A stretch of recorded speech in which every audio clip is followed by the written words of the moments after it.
Very good morning. It's 6 o'clock on Monday, the 16th of February. These are your headlines this hour. A golden games for Team GB with a record third gold in Italy. A sweeping crackdown on social media firms as the Prime Minister insists no platform will get a free pass. A breakthrough in the search for Nancy Guthrie. The FBI now analysing a glove that matches the one worn in this video. Relatives of protesters shot in Iran tell Sky News his family were asked to pay for the bullet that killed him. Plus, ignored, denied pain relief and told to be quiet. Hear from the mothers speaking up about racial inequality in maternity care.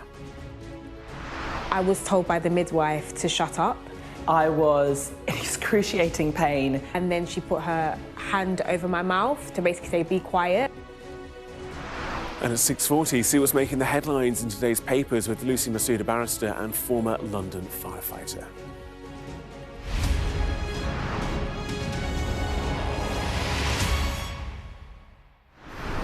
Very good morning. Our top story, it was another golden day for Team GB at the Winter Olympics. Matt Weston made history winning his second gold medal of the Games, this time in the mixed skeleton with Tabitha Stoker. Meanwhile, Charlotte Banks and Hugh Nightingale won Britain's first team gold medals since the Games began more than 100 years ago. Charlotte Leeming has all the action from Italy.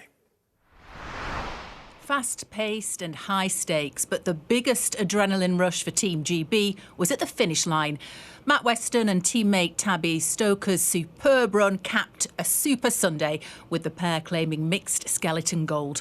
For Surrey-born Weston, the result had historical significance. His success made him the first British athlete to win 2 medals at the same Winter Olympics.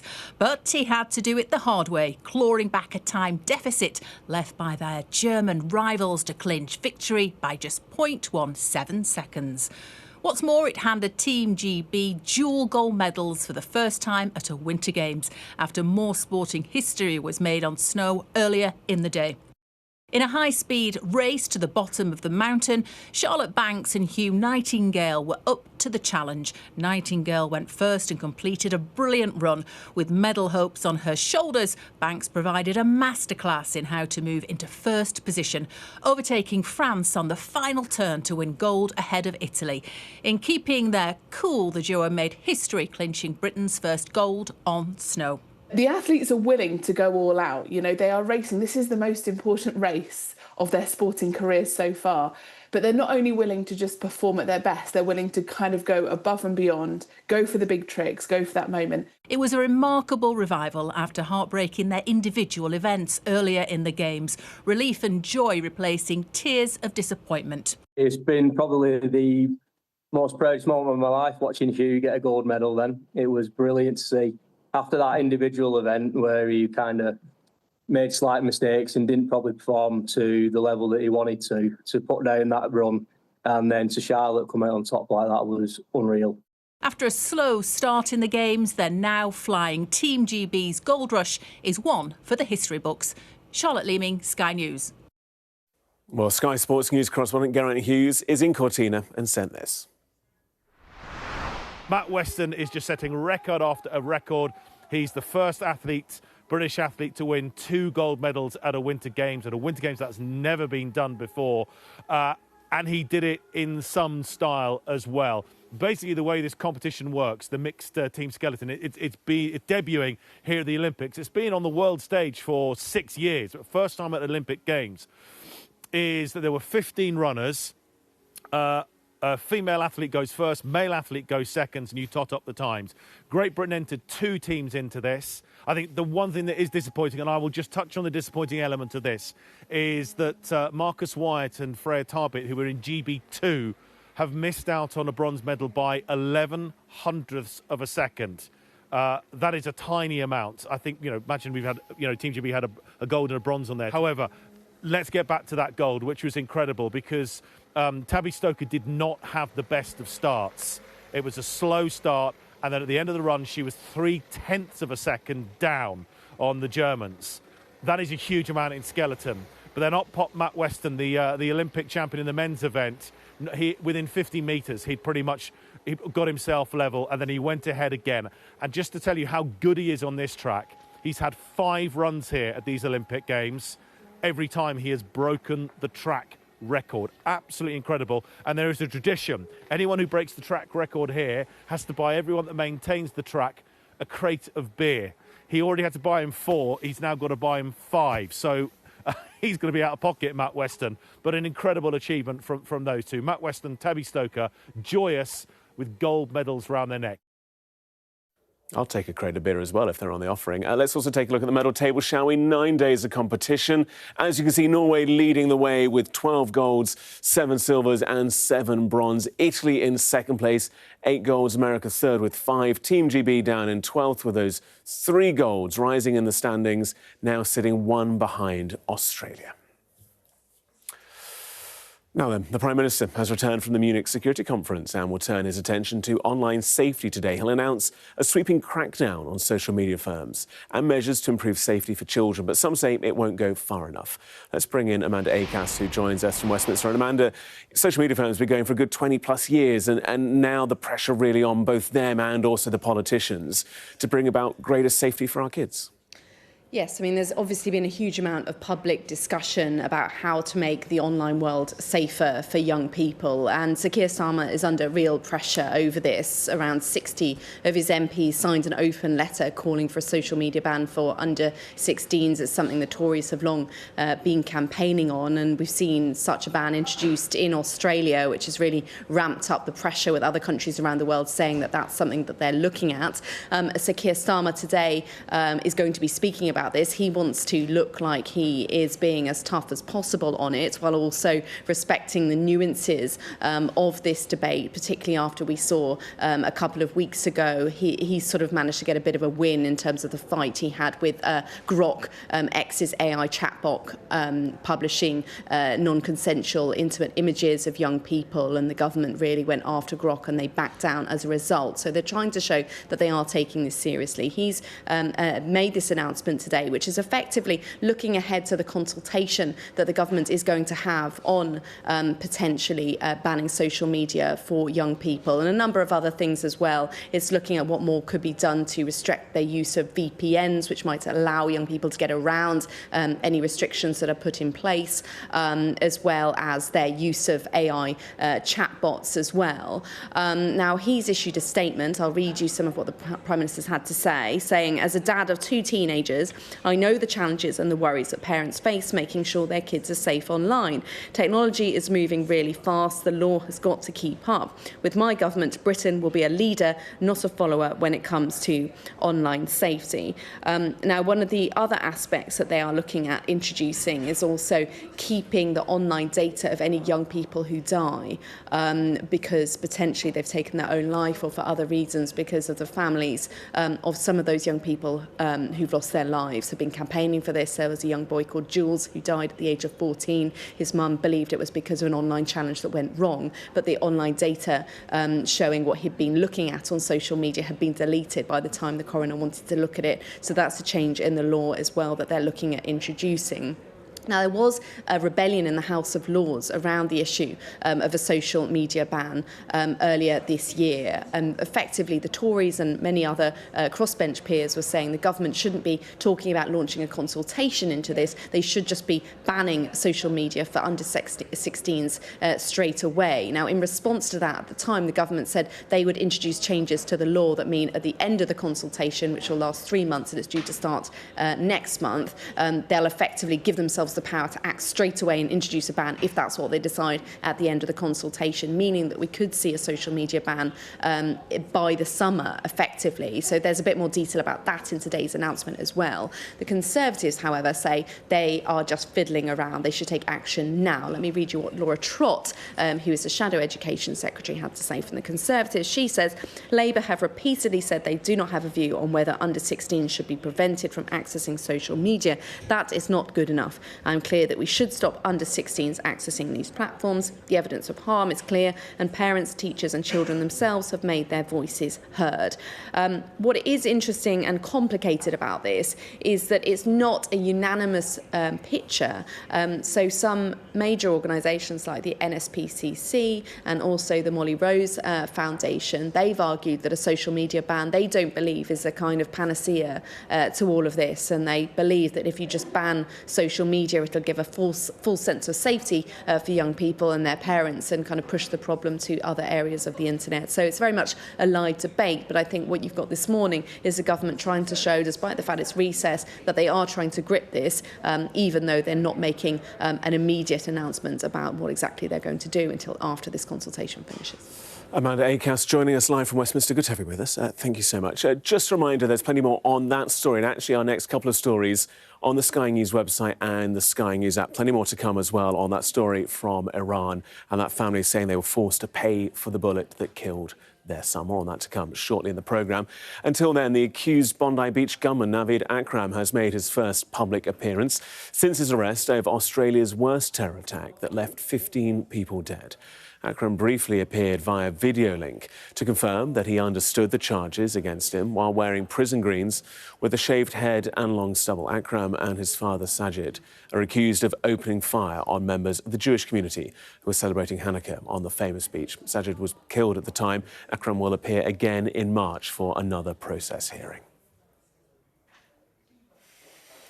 To America now, and there's been a possible breakthrough in the mystery surrounding the missing mother of US TV host Savannah Guthrie, Nancy Guthrie.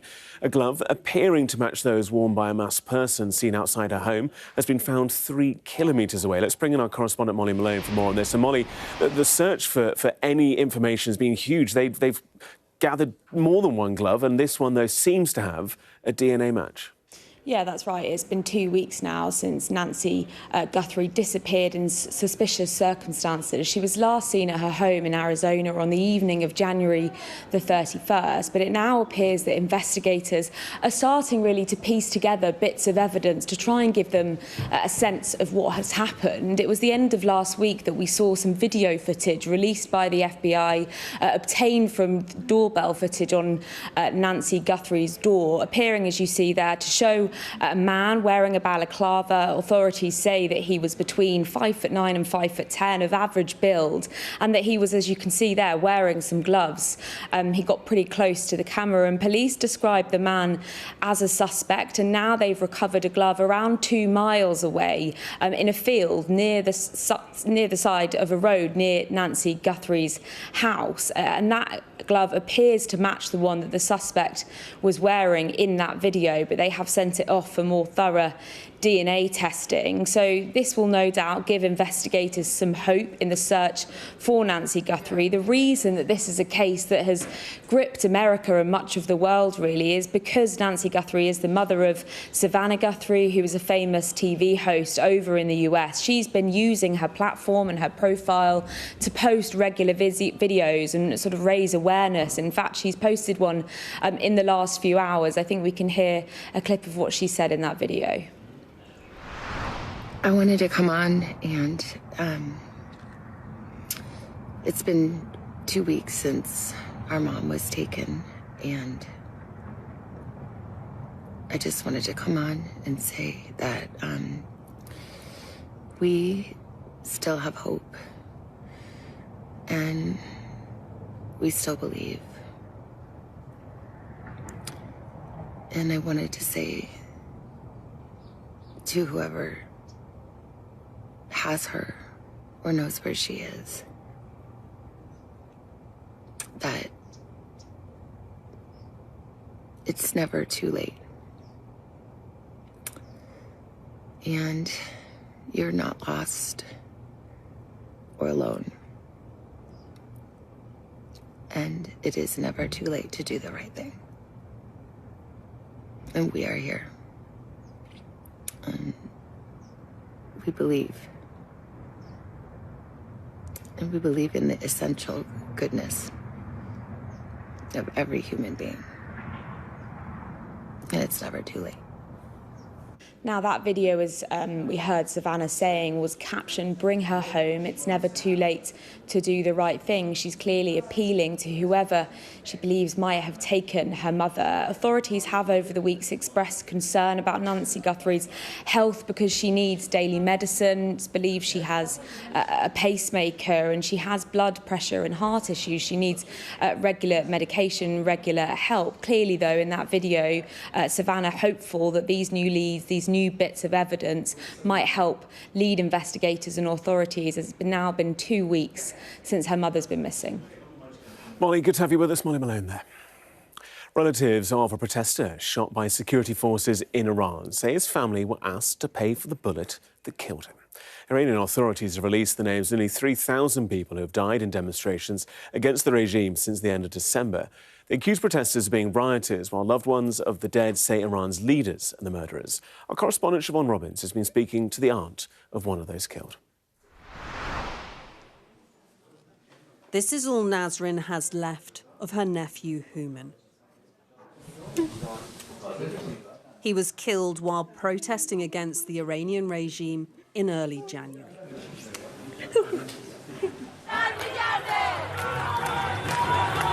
His family say he was shot by government forces during peaceful demonstrations in northern Iran.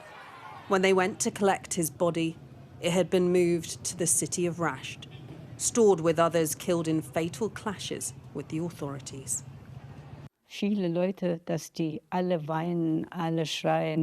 They saw so many people crying, all screaming, suffering in every way possible.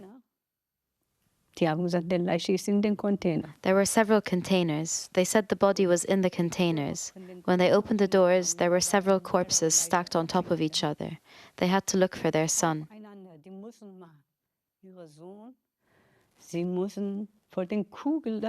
They had to pay for the bullet that killed their son. Houman was 37 when he died. His wife, now a widow.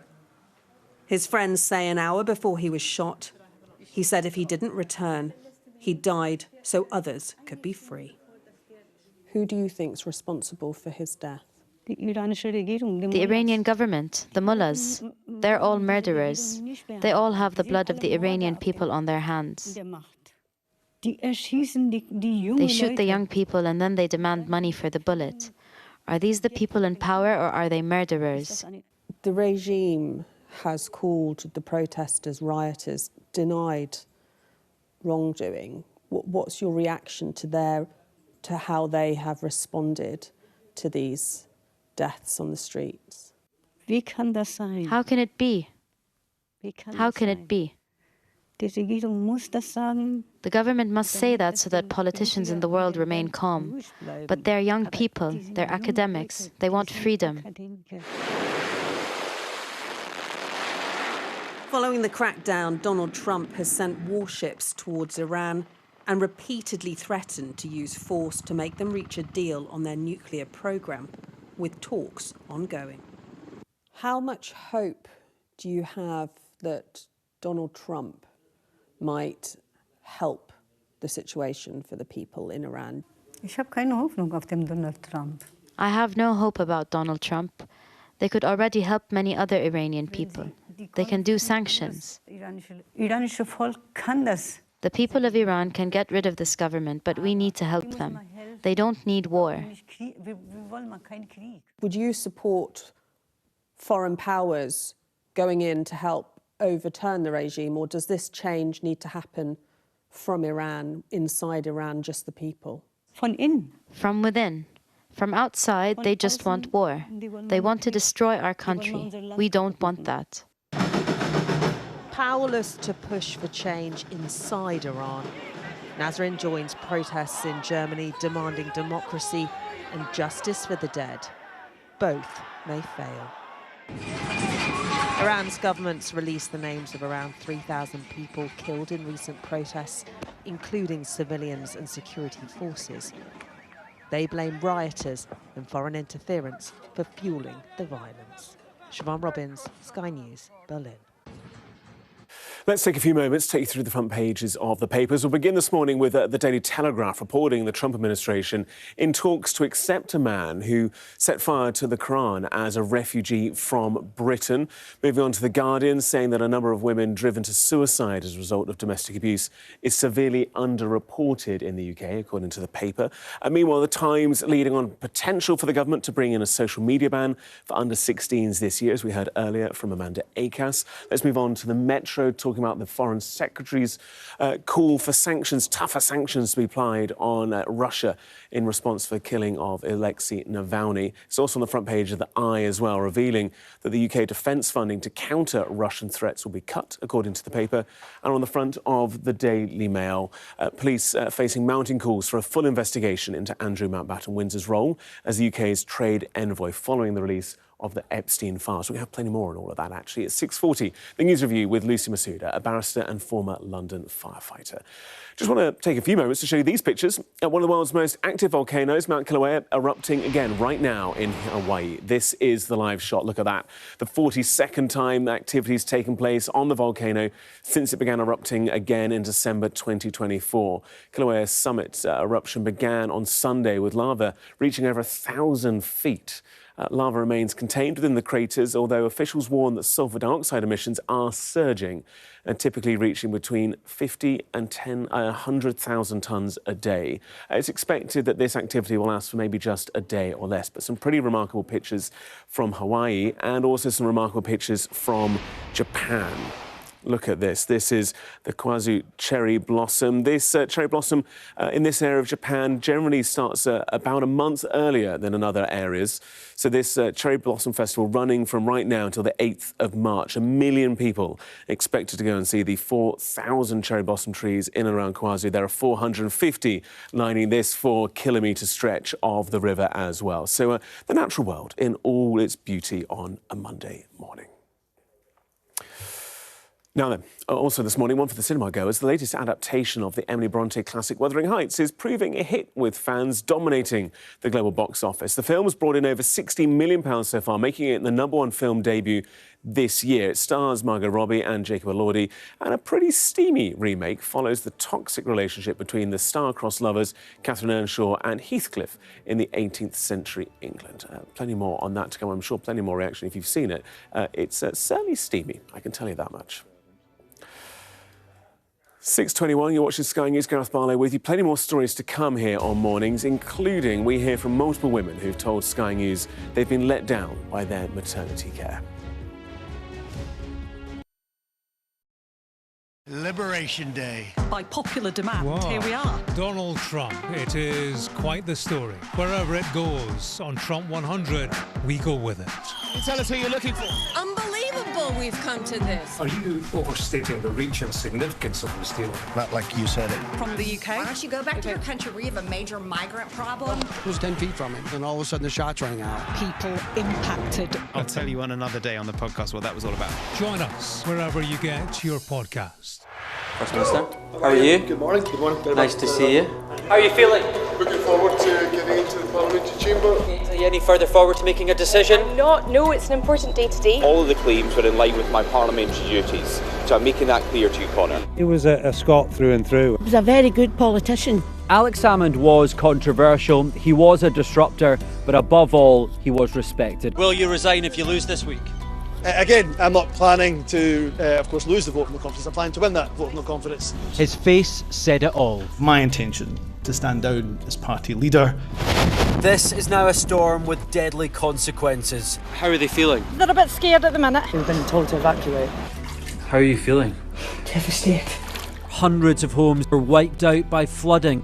I'm Connor Gillis, Sky's Scotland correspondent. It was probably the darkest time in my life. Scott is 5 years sober after a cocaine addiction left him close to death. Scotland has a shameful record. Worse than England, the worst in Europe. So why not just say you failed? Because then you might get more respect from families who've lost loved ones. This is where one of the UK's most prolific rapists thought he'd got away with murder. Sky News can reveal that former sex workers had told police he was sexually violent. My Emma.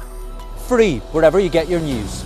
It's over, isn't it? The Americans say he is Rossi, a fraudster. This has been one of the most bizarre cases ever heard in a courtroom in this country. A dangerous murderer. Do you think you'll ever be able to forgive Andrew Ennis after this? She said she can forgive him, but as long as he's behind bars. By doing the right thing, it's destroyed your life. They terrorised me. They intimidated me. I'm so grateful. Sky News. The full story first.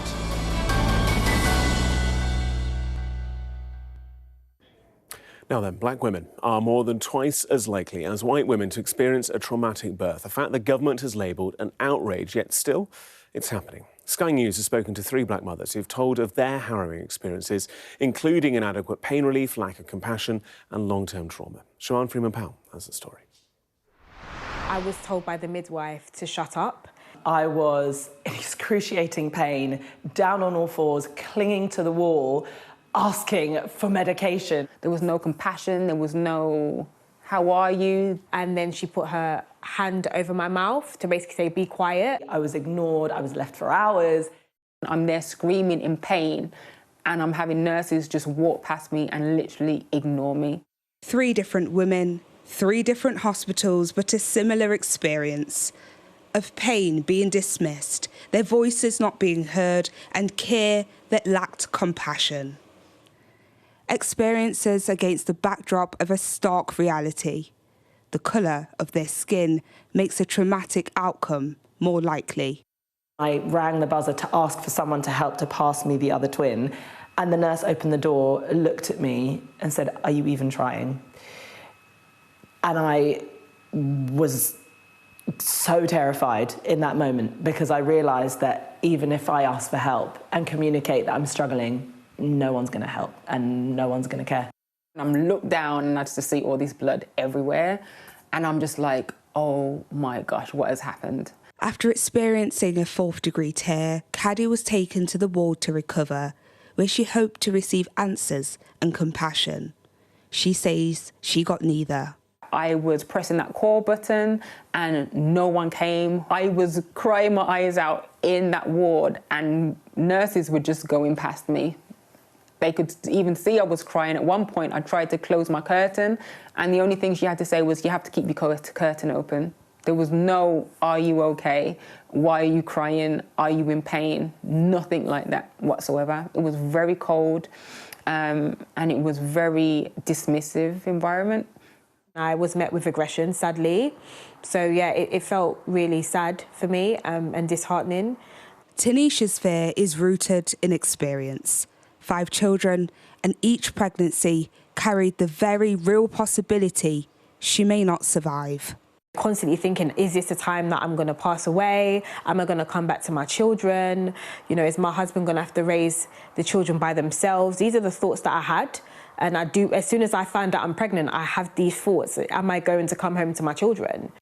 Experiences that mirror what many black women describe, not overt racial slurs, but something more insidious, of being ignored, overlooked, or treated as less deserving of care. This really isn't about pitting women against one another and diminishing any one woman's singular experience.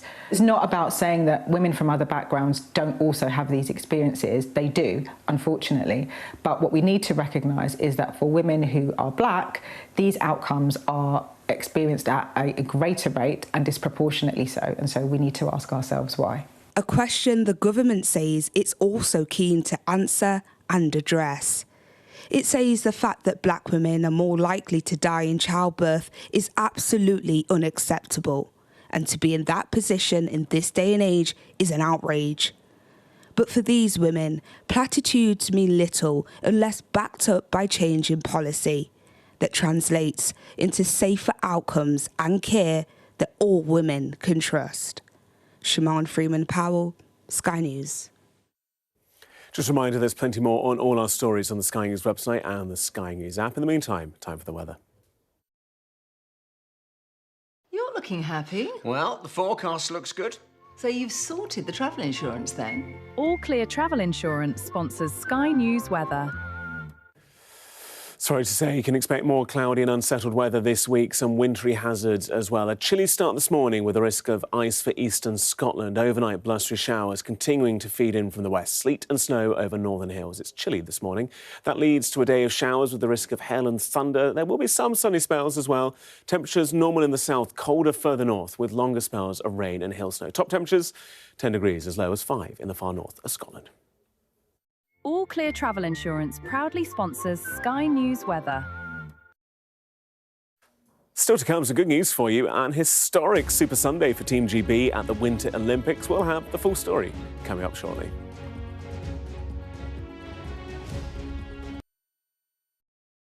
Liberation Day. By popular demand, Wow. here we are. Donald Trump. It is quite the story. Wherever it goes on Trump 100, we go with it. Can you tell us who you're looking for? Unbelievable we've come to this. Are you overstating the reach and significance of this deal? Not like you said it. From the UK. Why don't you go back to your country where you have a major migrant problem? Who's 10 feet from it, and all of a sudden the shot's running out. People impacted. I'll tell you on another day on the podcast what that was all about. Join us wherever you get your podcast. First Minister, how are you? Good morning. Good morning. Nice to see you. How are you feeling? Looking forward to getting into the parliamentary chamber. Are you any further forward to making a decision? No, it's an important day today. All of the claims were in line with my parliamentary duties, so I'm making that clear to you, Connor. He was a Scot through and through. He was a very good politician. Alex was controversial, he was a disruptor, but above all, he was respected. Will you resign if you lose this week? Again, I'm not planning to, of course, lose the vote of no confidence. I'm planning to win that vote of no confidence. His face said it all. My intention to stand down as party leader. This is now a storm with deadly consequences. How are they feeling? They're a bit scared at the minute. We've been told to evacuate. How are you feeling? Devastated. Hundreds of homes were wiped out by flooding. I'm Connor Gillis, Sky's Scotland correspondent. It was probably the darkest time in my life. Scott is 5 years sober after a cocaine addiction left him close to death. Scotland has a shameful record, worse than England, the worst in Europe. Why not just say you failed? Because then you might get more respect from families who've lost loved ones. This is where one of the UK's most prolific rapists thought he'd got away with murder. Sky News can reveal that former sex workers had told police he was sexually violent. My Emma. Free wherever you get your news. It's over, isn't it? The Americans say he is Rossi, a fraudster. This has been one of the most bizarre cases ever heard in a courtroom in this country. A dangerous murderer. Do you think you'll ever be able to forgive Andrew Ennis after this? She said she can forgive him, but as long as he's behind bars. By doing the right thing, it's destroyed your life. They terrorised me. They intimidated me. I'm so grateful. Sky News, the full story first.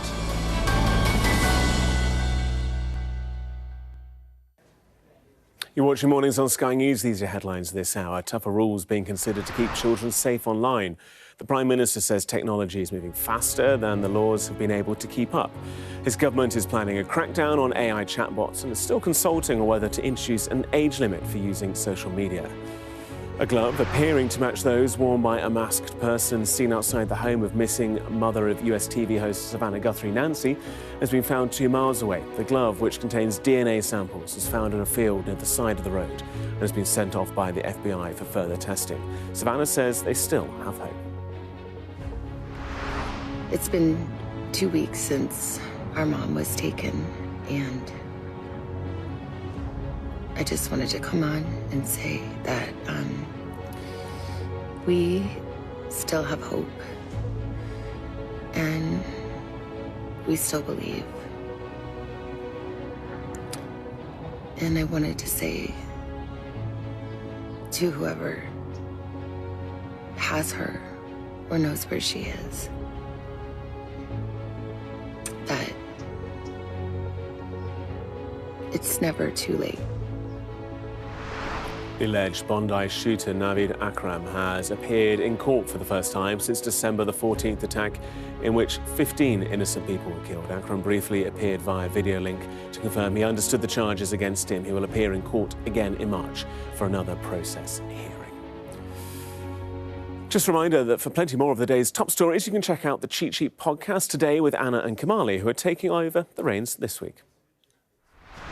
Black women are currently about 3 times more likely to die in childbirth than white women. Those disparities are going to be examined by Baroness Valerie Amos, who says that we just need to understand why this is happening. They also do say that the review does aim to explore the impact of discrimination against women of colour. And Baroness Meron, who's the Parliamentary Under-Secretary of State for Patient Safety, Women's Health and Mental Health, has said that the review will deal with inequalities. And she said, which kind of sums this up really, it's absolutely unacceptable that Black and Asian women are more likely to die in childbirth than those who are white.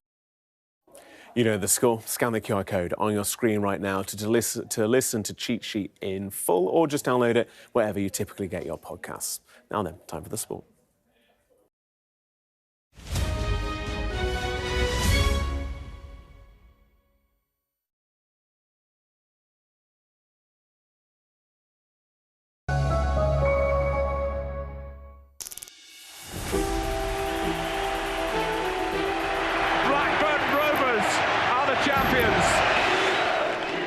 There's a reason why I've got a premiership now. There was a lot of noise around Alan possibly going to Manchester United and then Newcastle. If you're asking me would I like Alan Shearer, of course, who wouldn't like Alan Shearer? Doesn't bother me at all, that's all it is, talk. There are only two clubs that interested Alan. I spoke to Sir Alex Ferguson. The temptation to go to Man United was huge.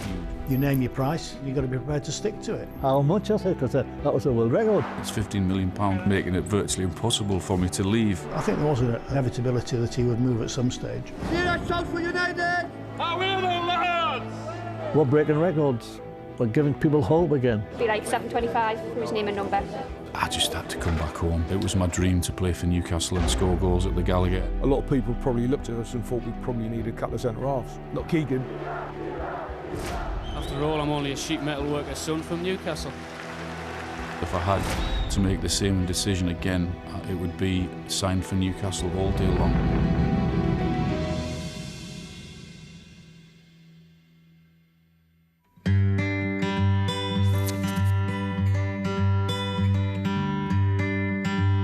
Blackburn Rovers are finally back in the big time. Jack Walker's millions and the managerial expertise of Kenny Dalglish are proving a potent combination at Ewood Park these days. I knew what was happening up there at Blackburn. They were continually spending money. We was building to be successful. Jack Walker just had one idea, which was, this is my hometown club.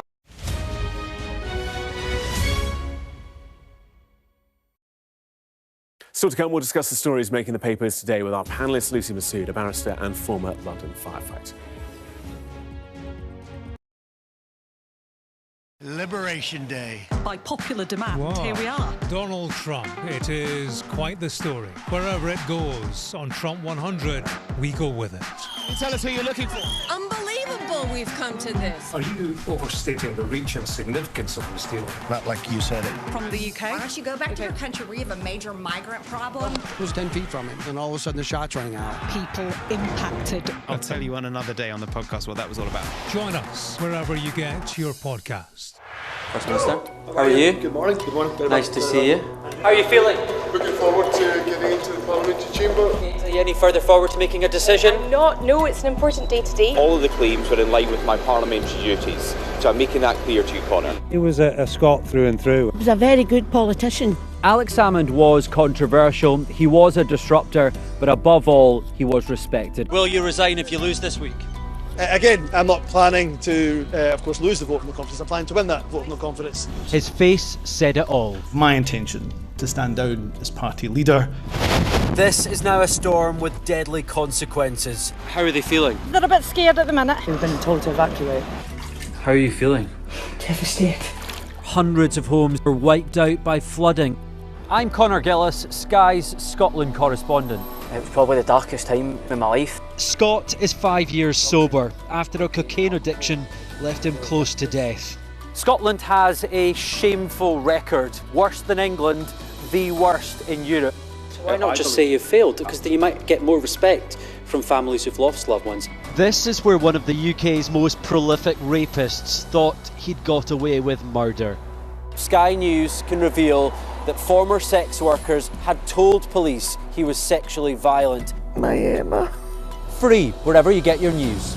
It's over, isn't it? The Americans say he is Rossi, a fraudster.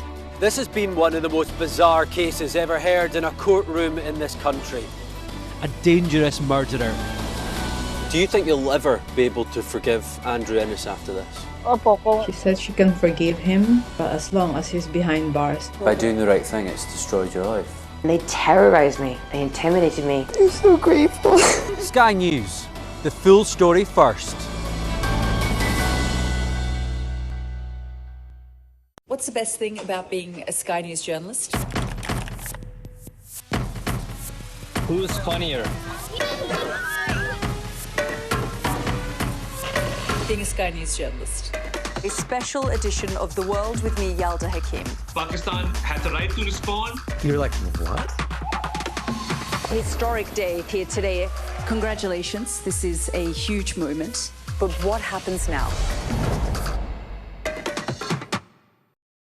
I hope we haven't forgotten anything. Travel insurance, I tick that box. Yeah, but remember what you forgot last year. All Clear Travel Insurance sponsors Sky News Weather. Sorry to say, you can expect more cloudy and unsettled weather this week with some wintry hazards as well. A chilly start this morning with a risk of ice for eastern Scotland. Overnight blustery showers continuing to feed in from the west. Sleet and snow on northern hills as low as 1 degree up in the far north. It's going to lead to a day of showers, a risk of hail and thunder, some sunny spells, temperatures normal in the south, into double digits in fact. Further north though, it's going to be colder, longer spells of rain and hail snow to come. All Clear Travel Insurance proudly sponsors Sky News Weather. Time to take a look at what's making the headlines in today's papers. In the News View, joined by Lucy Masuda, barrister, former London firefighter. Good to have you with us. Good to see you on a Monday. Good morning. All sorts. We're going to get to... There's a couple of weird AI stories to come. But first of all, the front page of The Guardian. Yes, this is quite a grim story, to be honest. This is a story about the suicides rates. Generally with women within relationships that are marred by domestic abuse. Now, we know in this country at the moment, approximately 3 women every week are murdered by their partner or ex-partner. On top of that, we're now seeing some limited studies that have come out that are showing actually the number of women who go on to commit suicide as a result of these domestic abusive relationships is also quite high.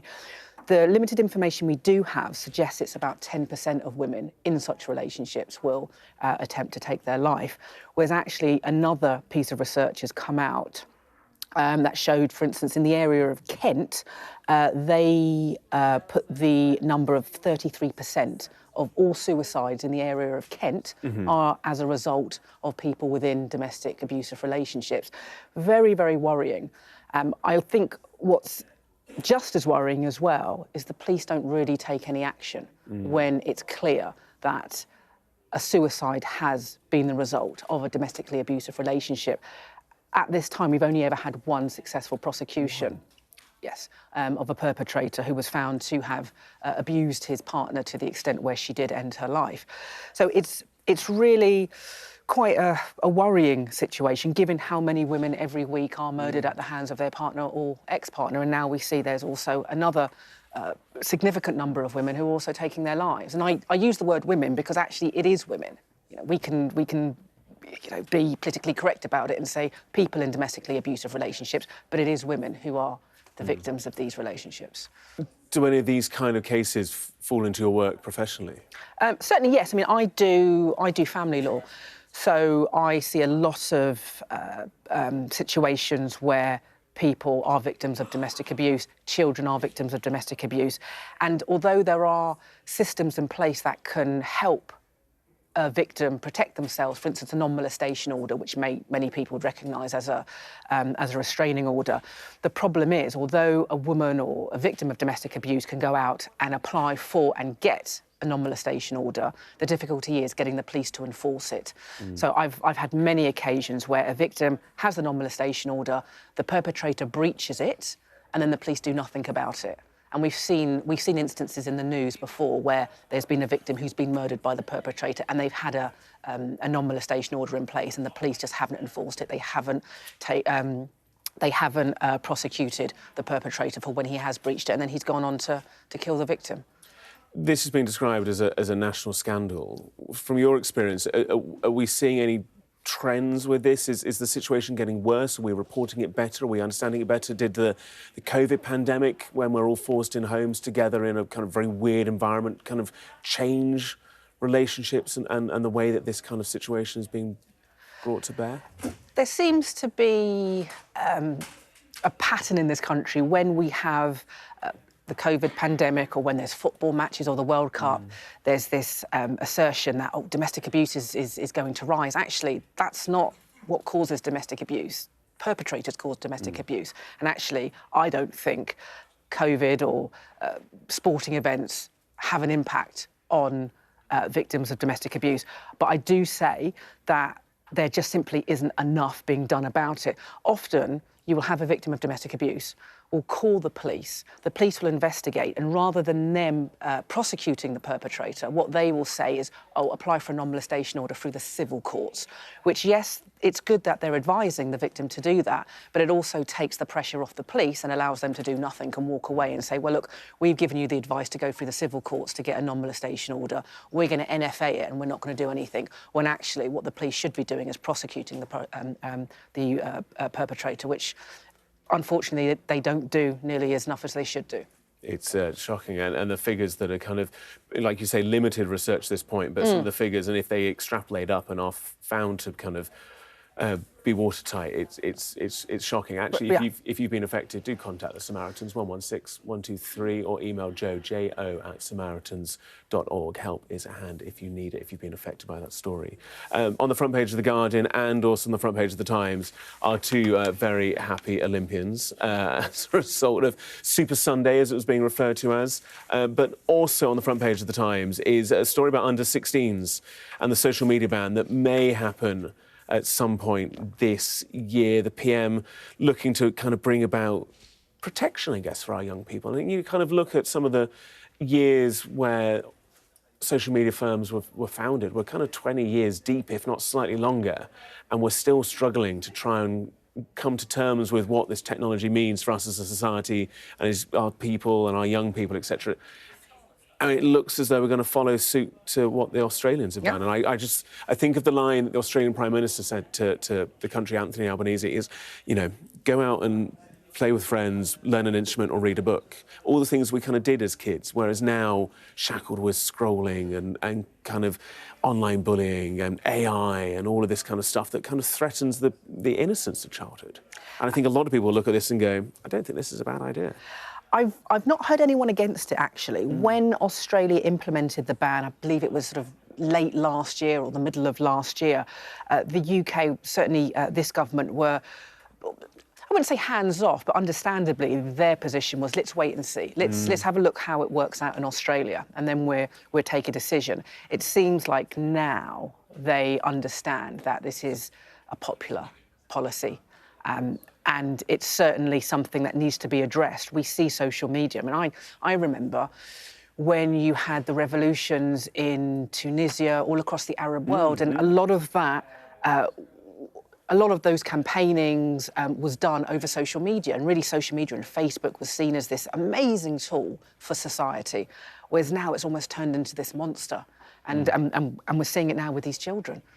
Yeah, and, you know, in many cases it has been a force for good and it has brought communities together, and if you live in a rural area or isolation or whatever, it's great to be able to find like-minded people and find your tribe, etc.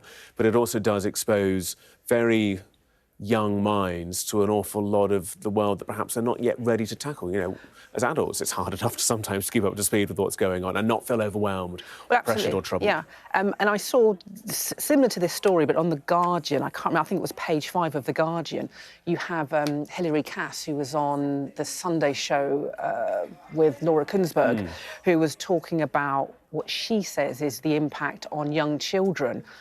Of course, we know Hilary Cass, she did the review on children transitioning, and she says she has a real concern of young children going on social media, seeing false expectations, real gender stereotypes as well, where children who are female, who are gender non-conforming and playing with trucks and football, and boys who are dressing up and being a bit more feminine, they are being presented as though they must be trans. And her concern is, are children seeing this social media and really buying into it and thinking, well, I don't conform to these gender stereotypes. Maybe I'm going this way down the trans route. It's very concerning for her, and that, of course, was set in her Cass review. But she was very firm on Sunday. I actually saw the interview. She was very firm on Sunday about the concerns she has for social media with children.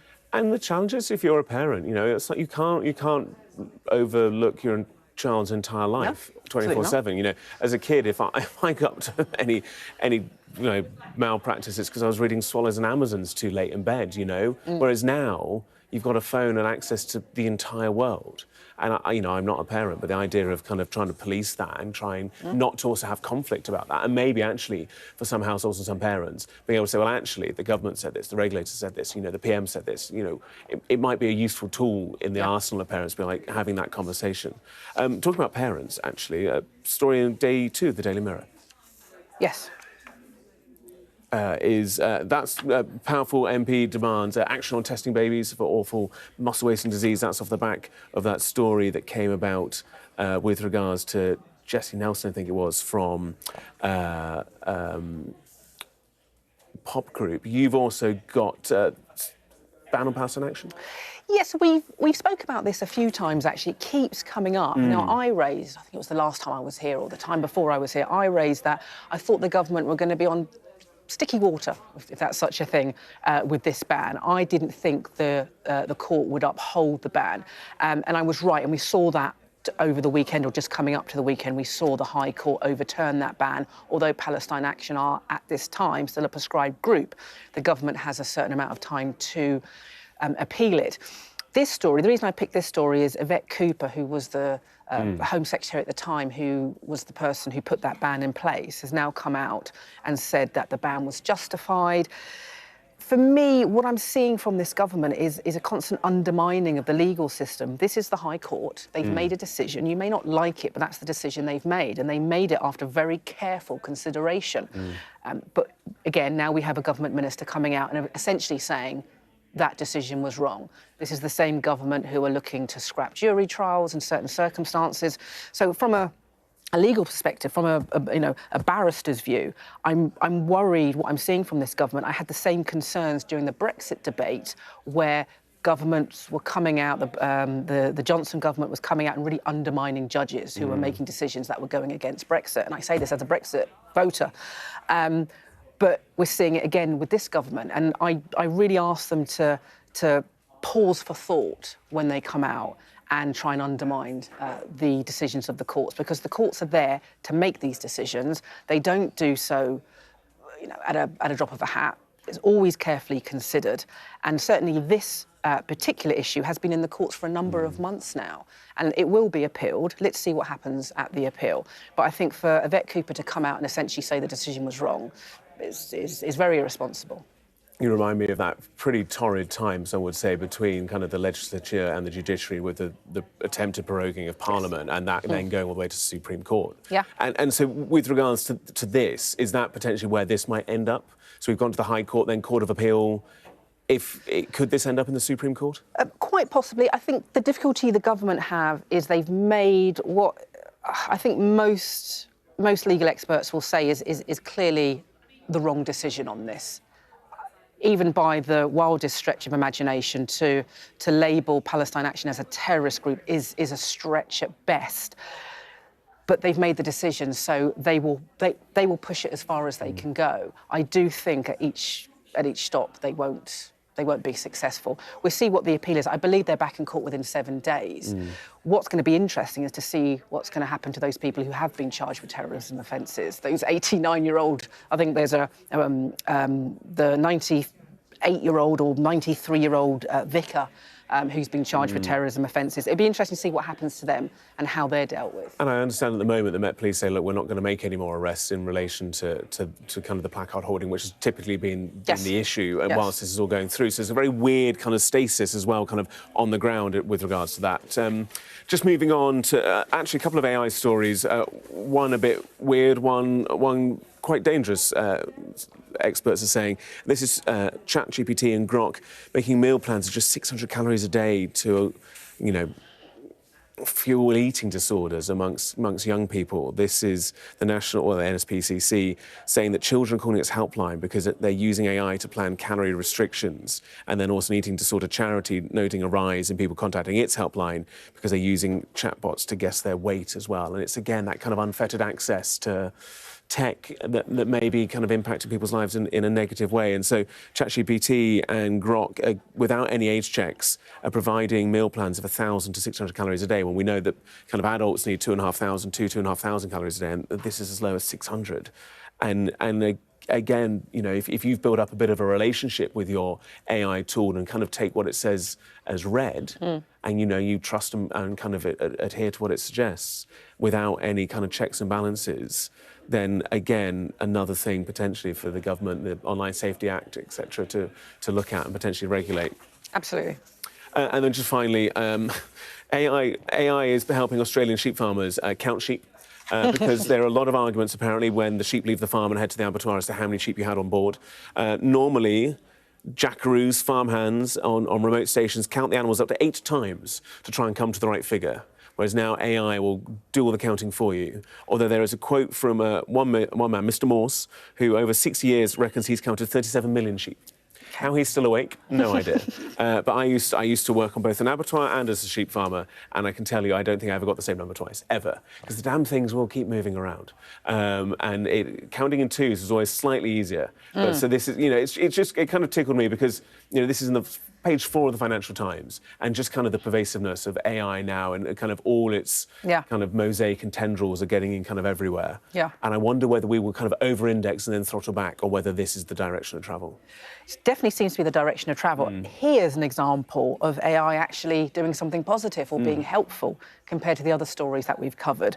But very interesting, quite amusing. I can't imagine counting that many sheep. No. Nice that there's a bot that will do it for you. I mean, many hands make light work. Indeed. Lucy, good to have you with us. Good to have you with us as well here on Mornings. All the details to come on all the day's top stories with Anna and Kamali sitting in for Sophie and Wilf. They'll be back in a few moments' time. Plenty more on the Cheat Sheet podcast online as well. Thanks for watching.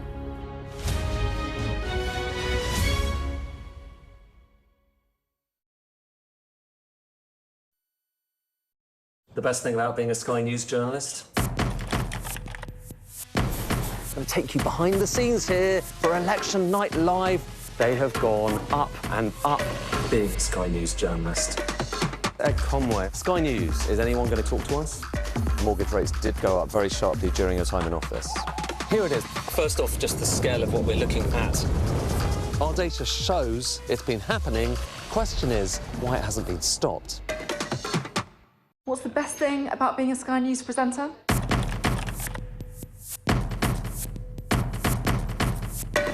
We've done the work and the reading, so you don't have to. Being a Sky News presenter. Hello and welcome. Westminster, the heart of British politics. I'm so sorry about what happened to you. So what on earth is going on? It's not true. Can I tell you what I think? It's really unusual. Mornings with Rich and Frost. Let's crack on. Let's get started.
Hello and a very good morning. It's 7 o'clock. This is Mornings with Jones and Melbourne. I'm Anna. And I'm Kamali. Thanks for starting your day with us. Here's how we're looking.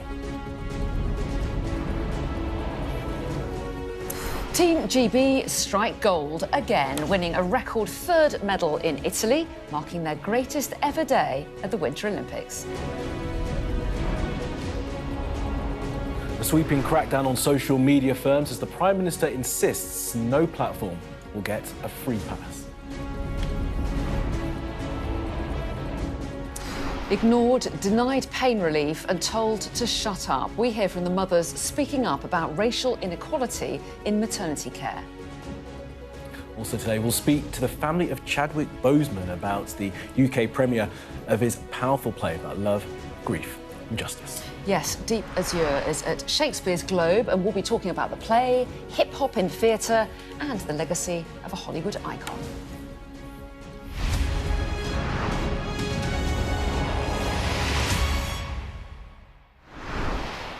Hello, a very good morning. Thanks for joining us today. Our top story, and we're starting the day with some good news always today. Nice to do this. A golden day for Team GB at the Winter Olympics. Matt Weston made history, winning his second gold medal of the Games, this time in the mixed skeleton with Tabitha Stoker. Yeah, and Charlotte Banks and Hugh Nightingale won Britain's first team gold medal since the Games began more than 100 years ago. Charlotte Leeming has all the action from Italy. Fast-paced and high stakes, but the biggest adrenaline rush for Team GB was at the finish line. Matt Weston and teammate Tabby Stoker's superb run capped a super Sunday, with the pair claiming mixed skeleton gold. For Surrey-born Weston, the result had historical significance. His success made him the first British athlete to win 2 medals at the same Winter Olympics. But he had to do it the hard way, clawing back a time deficit left by their German rivals to clinch victory by just 0.17 seconds. What's more, it handed Team GB dual gold medals for the first time at a Winter Games, after more sporting history was made on snow earlier in the day. In a high-speed race to the bottom of the mountain, Charlotte Banks and Hugh Nightingale were up to the challenge. Nightingale went first and completed a brilliant run. With medal hopes on her shoulders, Banks provided a masterclass in how to move into first position, overtaking France on the final turn to win gold ahead of Italy.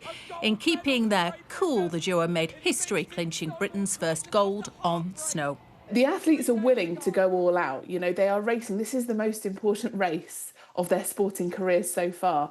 But they're not only willing to just perform at their best, they're willing to kind of go above and beyond, go for the big tricks, go for that moment. It was a remarkable revival after heartbreaking their individual events earlier in the Games. Relief and joy replacing tears of disappointment. It's been probably the most proudest moment of my life watching Hugh get a gold medal then. It was brilliant to see. After that individual event where he kind of made slight mistakes and didn't probably perform to the level that he wanted to put down that run, and then to Charlotte come out on top like that was unreal.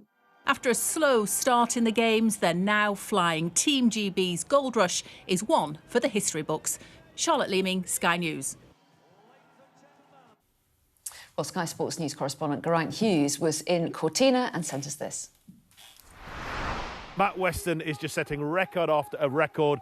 He's the first British athlete to win 2 gold medals at a Winter Games. At a Winter Games, that's never been done before. And he did it in some style as well. Basically, the way this competition works, the mixed team skeleton, it's debuting here at the Olympics. It's been on the world stage for 6 years. First time at the Olympic Games is that there were 15 runners. A female athlete goes first, male athlete goes second, and you tot up the times. Great Britain entered 2 teams into this. I think the one thing that is disappointing, and I will just touch on the disappointing element of this, is that Marcus Wyatt and Freya Tarbit, who were in GB2, have missed out on a bronze medal by 11/100ths of a second. That is a tiny amount. I think, imagine we've had, Team GB had a gold and a bronze on there. However, let's get back to that gold, which was incredible because Tabby Stoker did not have the best of starts. It was a slow start, and then at the end of the run, she was 0.3 of a second down on the Germans. That is a huge amount in skeleton. But then up popped Matt Weston, the Olympic champion in the men's event. Within 50 metres, he got himself level, and then he went ahead again. And just to tell you how good he is on this track, he's had 5 runs here at these Olympic Games. Every time he has broken the track record. Absolutely incredible. And there is a tradition. Anyone who breaks the track record here has to buy everyone that maintains the track a crate of beer. He already had to buy him 4. He's now got to buy him 5. So he's going to be out of pocket, Matt Weston. But an incredible achievement from those two. Matt Weston, Tabby Stoker, joyous with gold medals round their neck. Yeah, I don't think it's going to matter. He's going to have to pay for those beers when he's got that gold medal. 2 of them round his neck. He'll be delighted. The first man to win 2 gold medals, the most decorated British Winter Olympian in history. It's fantastic. Over the weekend. Brilliant. They've all done absolutely brilliantly. I did really enjoy that. I have to look down to remember what it's called. The mixed team snowball cross. Yes. It was absolutely incredible, slightly wild ride that they were having. And also just amazing news, given that both of them, Hugh Nightingale and Charlotte Banks, had really disappointing individual events. So to then pick up a gold at the end of it is fantastic. So when the game started, we were talking about Team GB wanting to try and break the record to get 8 medals in total. What are we, halfway through, maybe a little bit further? 3 golds, which is great. There have been some near misses. Wonder if they'll get to the medal, get to the total. I'm not sure if they'll break their own record, but 3 golds. 3 golds is a record in itself, isn't it? And we've got the medal table as well. I think, what are they, 12th in the medal table at the moment? Yeah, there we go. All those golds in the column. That looks nice, regardless of where you finish. Bit of work to do to catch up with Norway, though. Just a smidge. Different climate, though. You start. OK, I'll go ahead. The Prime Minister has returned from the Munich Security Conference and will turn his attention to online safety today. Yes, he's due to announce a sweeping crackdown on social media firms and measures to improve the safety of kids online. But some say it just won't go far enough. Let's bring in our correspondent, Amanda Akaz, for a bit more on this. Morning to you, Amanda. This might sound familiar to people, that the government are looking again at this. There's been a lot of talk in recent weeks. Absolutely, and it's interesting, isn't it? It's recess, but the Prime Minister is going to be speaking about this really to show how important this issue of keeping children safe online is to him and his government. And it is a bit of a mishmash of announcements, some of which we've heard before and some are sort of pushing what the government wants to do on a bit more. So I think one of the new things is that they're going to update the Online Safety Act to include AI chat box within the existing laws. So they say the technology has changed since the law was written a few years ago. So things like Grok, which we heard so much about a few weeks ago, will now be effectively included within the same legislation, which mean you can't, for example, publish those kind of deep fake non-consensual news that we saw the government sort of taking the attack to X and Elon Musk with over a few weeks ago, and actually getting Grok to kind of back down on what users were able to use that chat box for. They're also introducing something which a group of people have been campaigning about called Jules' Law, which is after a 14-year-old boy died, and his parents believed it was potentially to do with an internet challenge that had gone wrong, but they couldn't get access to his online data because it had already been deleted. So the government is saying they're going to change that now so that data is automatically kept. But more broadly, the area of big debate, of course, is about whether or not children should be banned from using social media at all. We've seen that happening in Australia now, of course. The government's under real pressure, some of their MPs saying that they might rebel against the government unless they get on and do this. We saw the Lords voting through a sort of rebel amendment saying that they wanted the government to do this straight away. The government said, oh, we're going to do a consultation that will last 3 months. We'll look at it. It's a bit complicated. But there's a bit more information about what the government's going to do about that. And they're actually changing the law slightly so that when that consultation is finished early in this summer, it's not actually starting till next month, but that then they'll have the powers to introduce a ban straight away if they decided they wanted to do that, or some of the other areas they're looking at, like VPNs that children might be able to use to get around some of these laws, or measures to stop people kind of endlessly doom scrolling through social media. Now, the Prime Minister's issued some comments. I'll read you what he's had to say. He says, as a dad of 2 teenagers, I know the challenges and the worries that parents face making sure their kids are safe online. Technology's moving really fast. The law's got to keep up. With my government, Britain will be a leader, not a follower, when it comes to online safety. However, There's been quite a lot of kickback from this because the Conservatives are saying you should just get on with it. You should ban social media for under 16s now. You should skip the consultation, just cut to the chase. Exactly. You know, this has been talked about for a long time now. We're seeing they're doing that in Australia already. Why are you sort of kicking the can down the road still? Laura Trott from the Conservatives, she says Labour have repeatedly said they don't have a view on whether under 18 should be prevented from accessing, under 16, should be prevented from accessing social media. This is not good enough. I'm clear that we should stop under 16s accessing these platforms. The evidence of harm is clear. Parents, teachers and children themselves have made their voices heard. That being said, there are some organisations like the NSPCC, Molly Rose Foundation, who don't necessarily want to see a blanket ban because they think it could kind of end up pushing the dangers to other parts of the internet and give people a false sense of security. So it is a complicated issue, but one the Prime Minister's trying to tackle today anyway. Yeah, it'll be so interesting to see what happens at the end of that consultation, won't it? Yeah, thanks very much indeed, Amanda. Thank you. Amanda. Well, something we're talking about a lot here on Mornings, and we'll be putting some of those points to the Science and Technology Secretary, Liz Kendall, who'll be joining us around the desk in just a couple of minutes' time. But right now, let's turn our attention to Australia because the accused Bondi Beach gunman, Naveed Akram, has made his first public appearance since his arrest over Australia's worst terror attack that left 15 people dead. Yeah, Akram briefly appeared via video link to confirm he understood the charges against him. He was wearing a prison uniform, had a shaved head and stubble. Well, Akram and his father, Sajid, are accused of opening fire on members of the Jewish community who were celebrating Hanukkah at the famous beach. Sajid was killed at the time, while Akram will appear again in March for another process hearing. Well, let's bring in our correspondent, Nicole Johnson, who's joining us live now from Sydney. Morning to you. Nicole, tell us what happened then today in court. As you said, it was a very brief appearance. It's notable because it is the first one. It was via video link. Akram, he's not in Sydney. He's at a maximum security prison outside of Sydney in a place called Goulburn.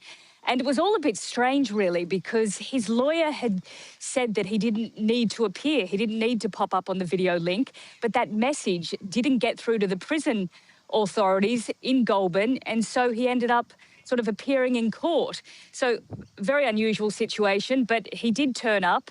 It was brief. He was asked whether he had heard what the court had to say. He said, yep. And that is all that we heard from him. But it's still at a really early stage. It hasn't even gone to trial. This was a procedural hearing in the local court. There'll probably be a few more while they work through all of these different types of issues. Eventually, that will then go to the Supreme Court, and from the Supreme Court, an actual trial date will be set. But it did have a lot of attention here in Australia because it was the first time that we had seen him since the attack. Nicole, the Israeli President Herzog has been in Australia to support the Jewish community. There were demonstrations, though, against his presence. How divided is the community after this attack? Yeah, that's right. That happened last week. Isaac Herzog was here in Australia for 4 days, and there were massive demonstrations. I'm sure some of your listeners would have seen them. Big protests here in Australia by people who were opposed to his visit, saying that it would heighten sort of tension and division in the community, pro-Palestinian marches, thousands of people on the streets here in Sydney. I was down there. It was mainly a very peaceful protest.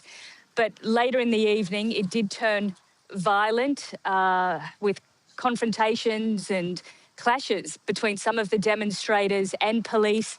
We saw some really horrific images and video on social media of police punching some protesters in the stomach, effectively, interrupting them during prayer. Now, of course, there's two sides of the story. The police are saying that they were baited, that these demonstrators were out of control and they were just trying to keep the situation under control. But what it highlights really is just how deeply divided Australia is in the aftermath of this attack in Bondi. The federal government has passed sweeping anti-hate legislation, also much stricter gun control laws. That's had people talking, of course. Many people are opposed, saying that the laws go too far.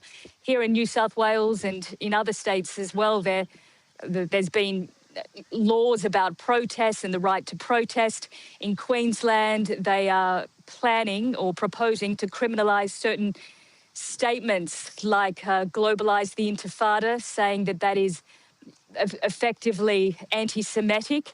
So all of these issues have created a huge amount of division in this country at a time when it should really be trying to pull together in the aftermath of that attack in Bondi. Nicole Johnson, we appreciate your time. Thanks very much indeed joining us there from Sydney. Right, let's go to the US now, and there's been a possible breakthrough in the mystery surrounding the missing mother of the US television host Savannah Guthrie. That's, of course, 84-year-old Nancy Guthrie. Yeah, a glove appearing to match those worn by a masked person seen outside her home has been found 2 miles away. So let's get the details. Bonnie Malone is here with us. Hi there, Molly. So not many developments in this story, given the length of time that Nancy Guthrie has been missing, but this glove that they've found does seem to be a lead. Yeah, as you say, it's been a long time. It's been 2 weeks now since she went missing. She was last seen at her home on the evening of January the 31st in Arizona. But as you say, it appears now that they're starting to piece together bits of evidence. It was the end of actually last week that we saw that bit of video, which appeared to show a man at her front door. It was Ring doorbell footage on her front door. You can see it there.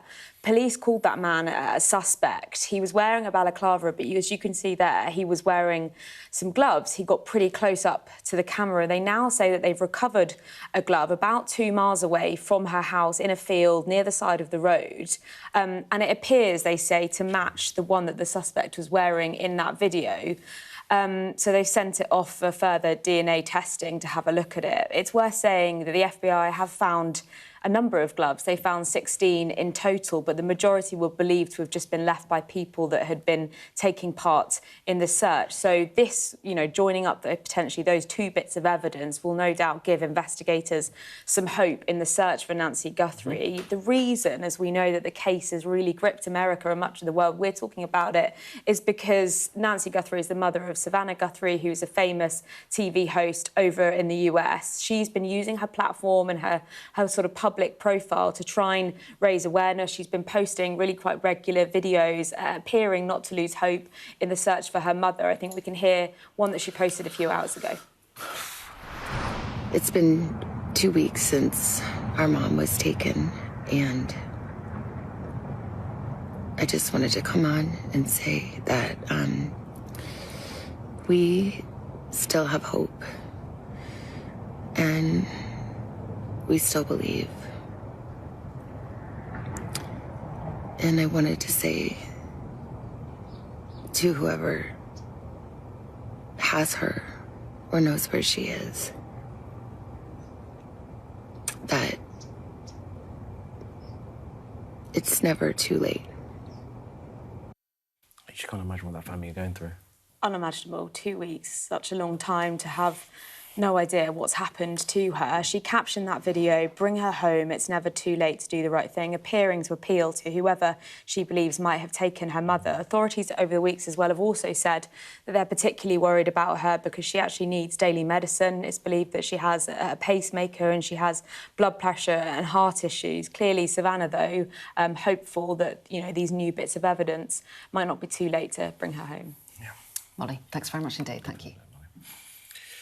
Now, black women are more than twice as likely as white women to experience traumatic birth. The fact that the government has labelled as an outrage, it happens. Well, Sky News has spoken to 3 black mothers who've told of their harrowing experiences, including inadequate pain relief, lack of compassion and long-term trauma. I was told by the midwife to shut up. I was in excruciating pain, down on all fours, clinging to the wall, asking for medication. There was no compassion, there was no, "How are you?" And then she put her hand over my mouth to basically say, "Be quiet." I was ignored, I was left for hours. I'm there screaming in pain, and I'm having nurses just walk past me and literally ignore me. I was so terrified in that moment because I realised that even if I ask for help and communicate that I'm struggling, no one's going to help. I tried to close my curtain, and the only thing she had to say was, "You have to keep your curtain open." There was no, "Are you okay? Why are you crying? Are you in pain?" Nothing like that whatsoever. It was very cold, and it was very dismissive environment. I was met with aggression, sadly. So, yeah, it felt really sad for me and disheartening. Am I going to come back to my children? You know, is my husband going to have to raise the children by themselves? These are the thoughts that I had. And I do, as soon as I find out I'm pregnant, I have these thoughts. Am I going to come home to my children? And you can see Shiman's full report into the disparities in maternal care later on this morning and on our website. Look, we've got the government with us now. Secretary of State for Science, Innovation and Technology, Liz Kendall. Liz Kendall, thank you very much for being with us. I'm going to come on to your brief in a moment, but just on that story, as you sat down, you were paying attention to what we saw there. This is not a new issue, unfortunately. What are the government going to do to make sure that disparity is closed?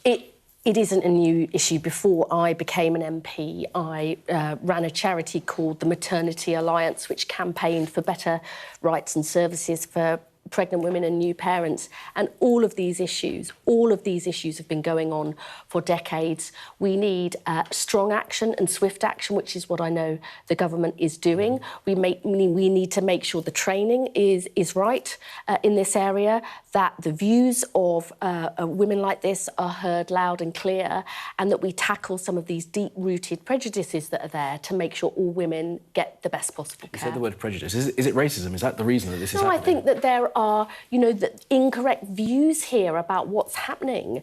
And I think when I've seen this being tackled, if women are part of that process of training to explain their different views, that is what's going to make a real difference, because it is unacceptable that there are such inequalities in maternity care, and I know that the Health Secretary is really concerned about that. Yeah, and Baroness Valerie Amos is currently leading a review on it, and is due to report back soon, we hope. All right, let's move on to your brief then, social media and AI. Now, when I saw that you were coming on to talk to us today, I thought you're talking about another consultation. I thought you just launched a consultation back in January. What's the difference about this one today than the one? No, there's a few things we're doing today. First of all, we are announcing that we will close the gap in the law around AI chatbots. We're really concerned about the impact that those are having on children and young people, but also to make sure that they are not allowed to spread illegal content online. We're taking that action immediately. The second thing we're doing, and this is as a result of campaigners who have suffered terrible tragedies where children have died and they've wanted to get hold of the data on what their kids have been looking at online. And we will legislate to make it automatic that coroners actually have to notify Ofcom to keep that data in case it's had an impact on children's death. And thirdly, that we're taking powers in a bill that's coming through Parliament, which will enable us to implement the results of the consultation we've got on social media for children, including whether we should ban it, because the Online Safety Act took, depending on who you listen to, 8 years to put into practice. And as the legislation is changing so quickly, we've got to act more quickly, and that's what we're announcing today. Okay. So the second part of that, of what you're announcing there, is that Jules law? This is based around a 14-year-old who died as a result of what his mother thinks was an internet challenge, and they were unable to get his recent scrolling history. That's absolutely right. And I recently met with Ellen and bereaved families, and I was really struck by what they'd had to go through, and we're acting immediately to make it automatic that you have to keep that data. Ellen rightly says, but what we need to do is stop that data being, that content being out there in the first place. She's right on that too, and the other steps that we were taking will enable us to look at all of these issues, not just on existing social media platforms, but these new AI chatbots, which have actually started being used after we passed that initial legislation. Just a bit more on the detail. You said there's a gap in the law surrounding AI. Just explain to our viewers what that gap is and so currently the Online Safety Act does cover AI chatbots that do live search, and it covers AI chatbots where you can share content between users. But if it's just, say, the child or the young person talking to an AI chatbot just on their own, that isn't covered. And I am worried about that, because we do need to make sure that anything children see online is safe, that it doesn't cause harm, that it isn't spreading content promoting self-harm or suicide, and that is the action that we are setting out today. So you're going to try and make it tougher on firms. You got tough on X over Grok not long ago, and they seemed to listen to the government's decision. But we will be vigilant about that. Right. We will be vigilant, but this they is the did point, change. This is the point I'm coming to, Secretary of State, is that what more pressure can be put onto these tech firms to make sure that these sites are actually sites that children can be on? Because you'll know there is some resistance from some children's groups, the NSPCC and the Molly Russell Foundation. And that is why, look, your viewers will, many parents, many teachers, they want social media for the under-16s banned. But organisations like the NSPCC and the Molly Rose Foundation worry about that because they say it will just put all of this stuff underground, more on the deep web, and that it will cause a cliff edge at age 16. Yes. They want to stop the tech companies putting that on in the first place. That's why we're having the consultation. But we are today announcing we're going to look at even more measures, like stranger pairing on games. Because that is things like risky. Roblox and the other Exactly, games. whether that should come under a ban if we put that forward or have age restrictions. Live streaming is another thing people have said they're concerned about, and to stop people actually sending and children receiving, blocking them totally, not just blurring them, naked pictures. We know there are all sorts of concerns, and I would just say one thing, which is the technology is developing really, really fast. And I think the Online Safety Act, taking 8 years to pass this legislation and see it implemented, is too slow. We need to make sure we can constantly keep up to date with this, because that is what parents, families and young people need to keep them safe online. I am not a patient person.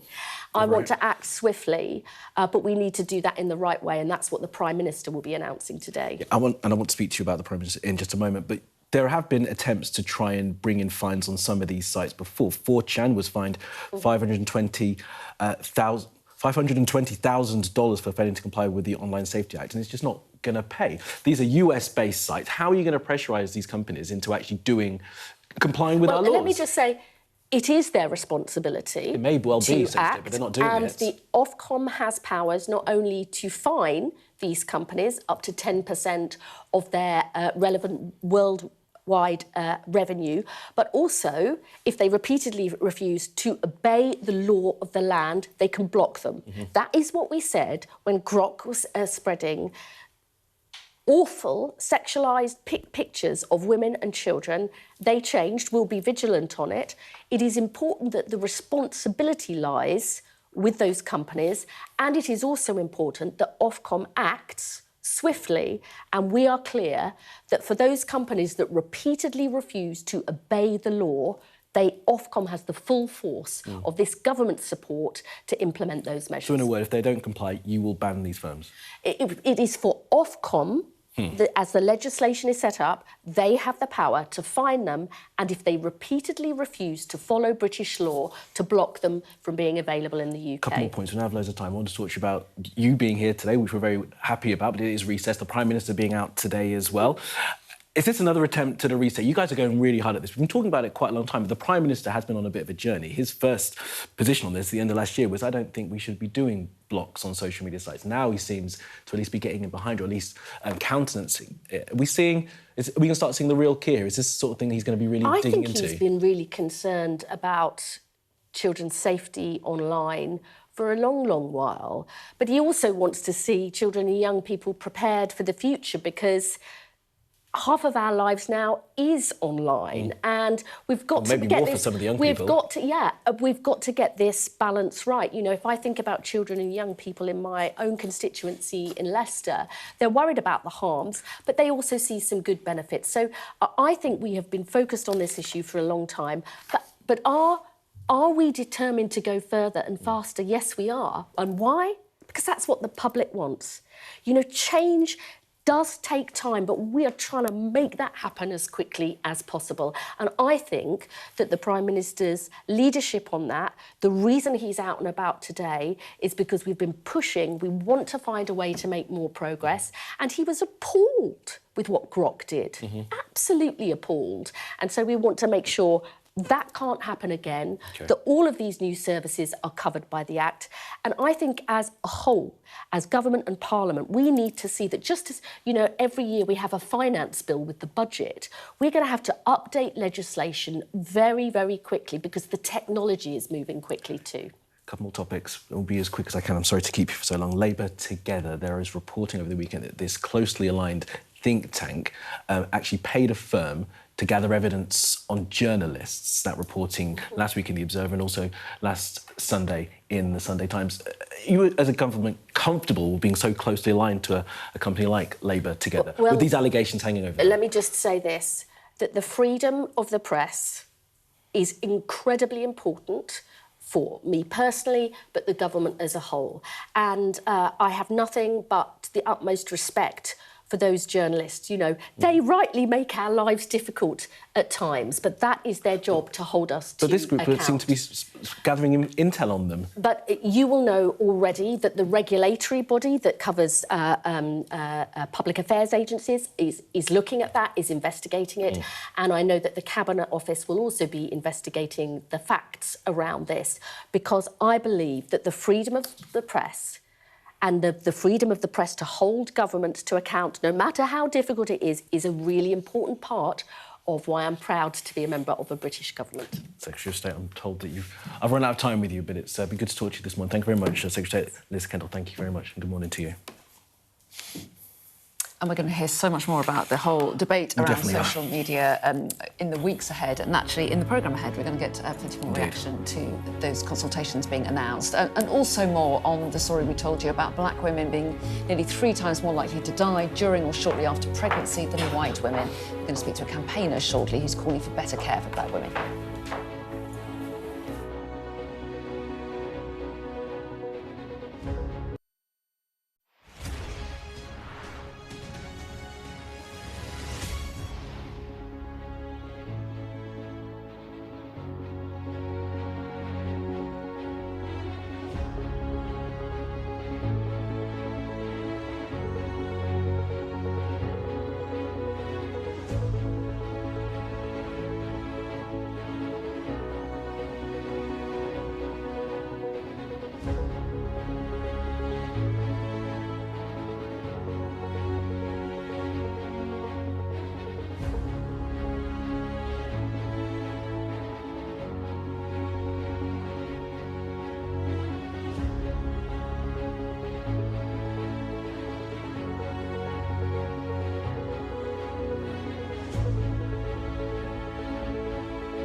The best thing about being a Sky News journalist? I'm going to take you behind the scenes here for Election Night Live. They have gone up and up. Big Sky News journalist. Ed Conway. Sky News, is anyone going to talk to us? Mortgage rates did go up very sharply during your time in office. Here it is. First off, just the scale of what we're looking at. Our data shows it's been happening. Question is, why it hasn't been stopped. What's the best thing about being a Sky News presenter?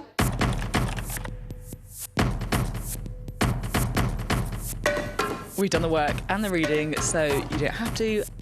Being a Sky News presenter. Hello and welcome, Westminster, the heart of British politics. I'm so sorry about what happened to you. So what on earth is going on? It's not true. Can I tell you what I think? It's really unusual. Mornings with Rich and Frost. Let's crack on. Let's get started. So, as we've been reporting, black women are nearly 3 times more likely to die during or shortly after pregnancy than white women. And an independent review chaired by Baroness Amos is now examining how to address these disparities. Well, we can speak now to Sandra Igwe, who's founder of the Motherhood Group. Very good morning to you. Thanks so much for talking to us. I wonder if you can start by telling us a little bit about your own experience. I think you've got 3 children, if I'm right, but the birth of your second child was particularly difficult. Talk us through what happened, if you can. Well, actually, the birth of all my children were quite difficult, but definitely after the birth of my second daughter did I start speaking up a lot more about the negligence that healthcare services share when it comes to black women. I was dismissed several times. I was sent home several times. I was told that my pain wasn't, really painful because they were telling me that my cries didn't coincide with my contractions.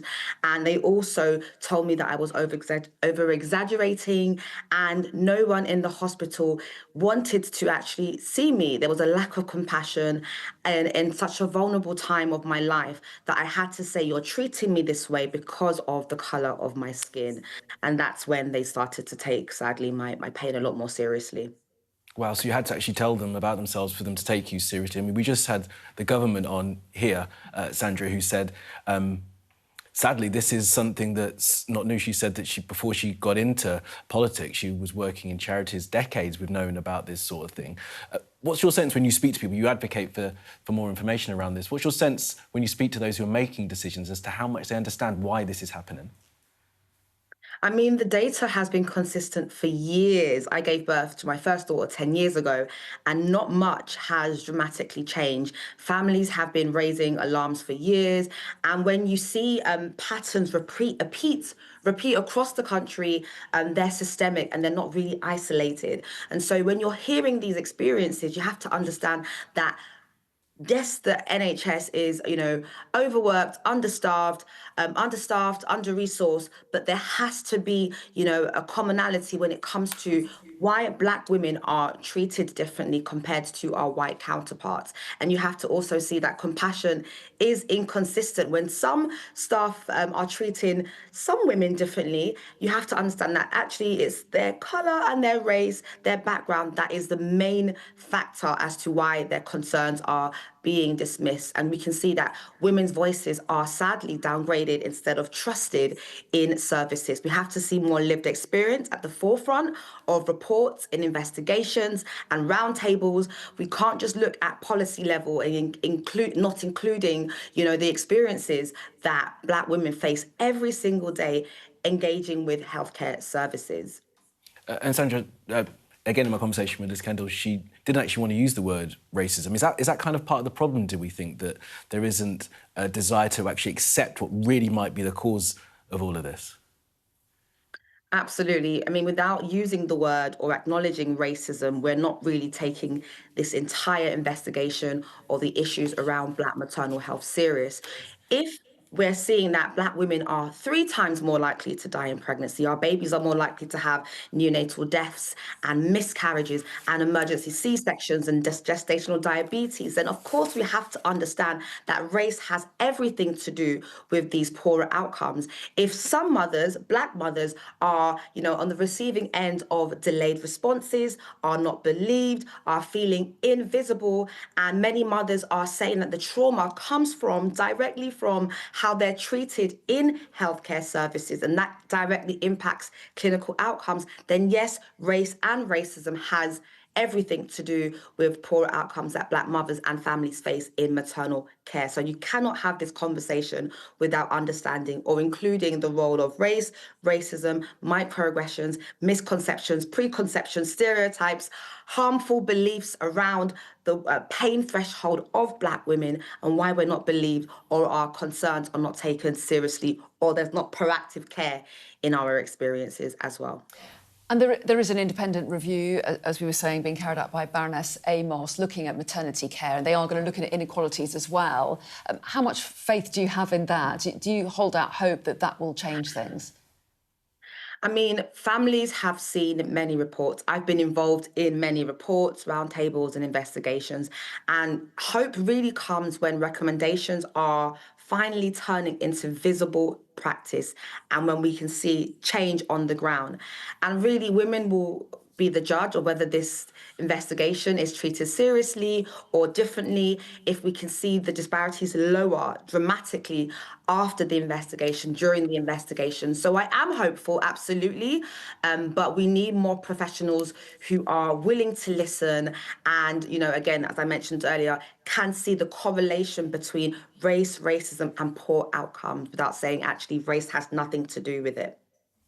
Okay. Sandra Igwe, founder of Motherhood Group. Thank you so much for joining us this morning and for advocating.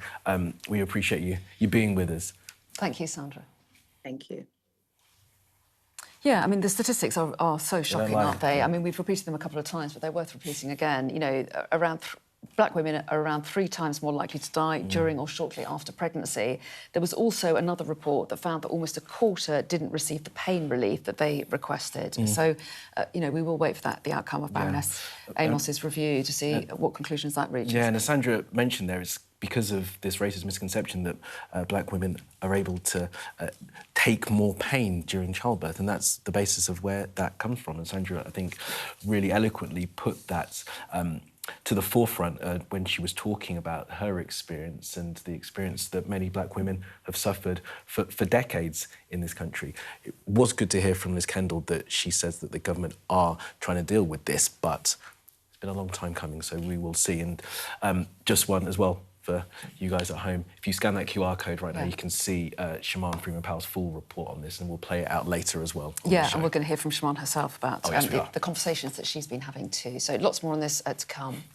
In the meantime, though, we're going to turn our attention to the COVID inquiry because COVID-19 and its impact on the UK is going to go back under the microscope this morning. Now, this is the final set of public hearings of the inquiry, which are being held from today, focusing on stories from key workers, the most vulnerable and the bereaved. Yeah, well, Ben Connack, Secretary to the COVID inquiry, joins us now. Ben, good to see you in person. Normally see you on the screen, so it's nice to see you in person. Thank you very much for being with us. So this is a key module. This COVID inquiry has been running for 3 and a bit years now, and many of those who have been affected by COVID want to see some kind of conclusion. When can they expect to feel some kind of closure and that the evidence has been gathered and has made a change? Well, Baroness Hallett, who's the chair of the COVID inquiry, has been publishing her findings as she goes along. So some of her conclusions are already out in the public domain. In 2024, she published her report into whether the UK was prepared for a pandemic, and that laid bare some of the failings in preparedness. Since then, we have been listening to people right across the country, including bereaved people, and every single story that we've heard through our listening exercise, Every Story Matters, has given us a base on which to establish the full scale of the impact and the human cost that COVID had. And that's what today's hearings that are beginning for today for 3 weeks will be focusing on.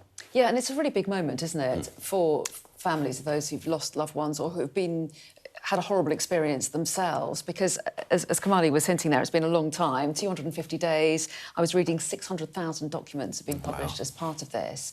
But talk us through exactly what this final module involves. It's module 10, isn't it? So what's the main purpose of the next 3 weeks? That's right. Most of the inquiry's modules so far have looked at aspects of government decision-making on things like test and trace and vaccines. Today and for the next 3 weeks, we will be hearing evidence on the impact of COVID-19. So looking in particular at issues like the mental health and well-being of the population, like the experience of being a key worker or a vulnerable person in the pandemic, and of course the experience of being bereaved by COVID. And with all the evidence gathering that's going on, and I take your point that Baroness Hallett is publishing as we're going along here, people want to know that we're prepared, better prepared, and this sort of thing, should it come to us again, we'll deal with it in a better way.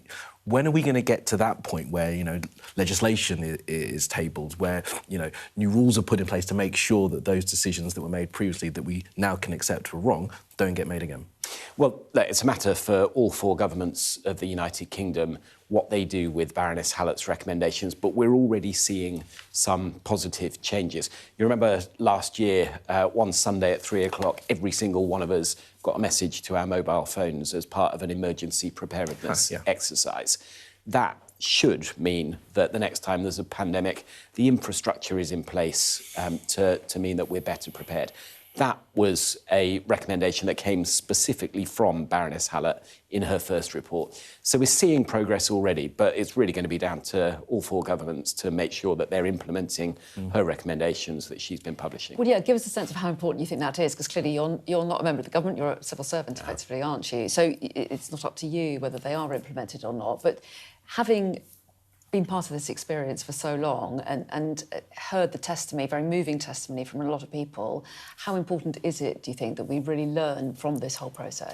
It's absolutely vital. The whole point of this inquiry is to make sure that the United Kingdom is better prepared for the next pandemic. And if the governments aren't prepared to put in place Baroness Hallett's recommendations, then it will be a waste of the enormous amount of effort that members of the public, that bereaved people in particular, have put into helping us to build a picture of what happened during COVID. Those COVID families, those bereaved, those who have been advocating on behalf of their lost loved ones, how has it been with them as they've been going through this process? We've seen sort of ups and downs. We've seen protests outside. We've seen some anger from some of them as well as this process has gone along. You've been there all the way through. What's your sense as to how much they're engaged with this process and basically they're trusting the process? Yeah, I mean, it's been incredibly humbling to hear the stories of many thousands of bereaved people who have shared their experiences with Every Story Matters, our listening exercise. We, as an inquiry, have tried to make sure that the bereaved voice is at the heart of what we've done. So bereaved people have shaped the inquiry from the very early days. And in Module 10, the investigation that begins today, we'll be hearing from bereaved people throughout the next 3 weeks, as we have over the last 3 years, to make sure that what they say and what they experienced informs the recommendations of the final phase of this inquiry. Has there been anything that's particularly moved you or particularly shocked you during these weeks and months? So much. Every single story that we've heard, every experience is unique, and every single one of them is powerful. But as I've gone around the country, I think about a guy, Sam, that we met a while ago, who he worked in a supermarket. He was a key worker. He was putting his health on the line by going out to work every day. And he found himself subjected to abuse because of empty shelves. You know, supply shortages weren't his fault, but it was only because of the pandemic that happened. I think about people facing homelessness because of job loss, and their families just plunged into sudden chaos because of a pandemic. And I think in particular about bereaved people, the stories that I've heard in all four corners of the United Kingdom about their losses, very often under very, very traumatic circumstances, and then being compounded by the fact that they didn't feel able to say a proper goodbye to their loved ones because, you know, funerals were so limited. You couldn't sit next to one another. You couldn't touch one another. You couldn't hug people to comfort them. And so many people watching will identify with that experience. Yeah, They've been through that themselves. Ben Connor, we really appreciate you coming in. Thanks very much indeed. Thank you. Well, thank you for that, Ben. Yeah, everyone listening to that will really feel, and I'm sure everyone has their own individual story, which is why it's so important that lessons are learned and we are better prepared for the next one that comes along. Let's take a pause now and take a look at the weather. Dinner under the stars tonight? That reminds me of our travel insurance. You mean All Clear Skies? All Clear Travel Insurance sponsors Sky News weather. Well, the week ahead sees a return to cloudy and unsettled weather, along with some wintry hazards. That sun didn't last long. It's a chilly start this morning with a risk of ice for eastern Scotland. Overnight, blustery showers will continue to feed in from the west with sleet and snow over northern hills. That leads into a day of some sunny spells, though, and showers with a risk of heavy showers and hail and thunder possible. Temperatures will be near normal in the south, but colder the further north you are, with longer spells of rain and hail snow. The northerly winds will feed colder air across Scotland and Northern Ireland through the afternoon. All Clear Travel Insurance proudly sponsors Sky News Weather. We're going to get more on our top story next. We are. Which is very exciting. Three it's golds. about 3 golds at the Winter Olympics, exactly. Team GB striking gold at the Winter Olympics. We're going to be speaking to the head of GB Snow Sport, Vicky Gosling. She's probably still celebrating. But she is. That's coming up next.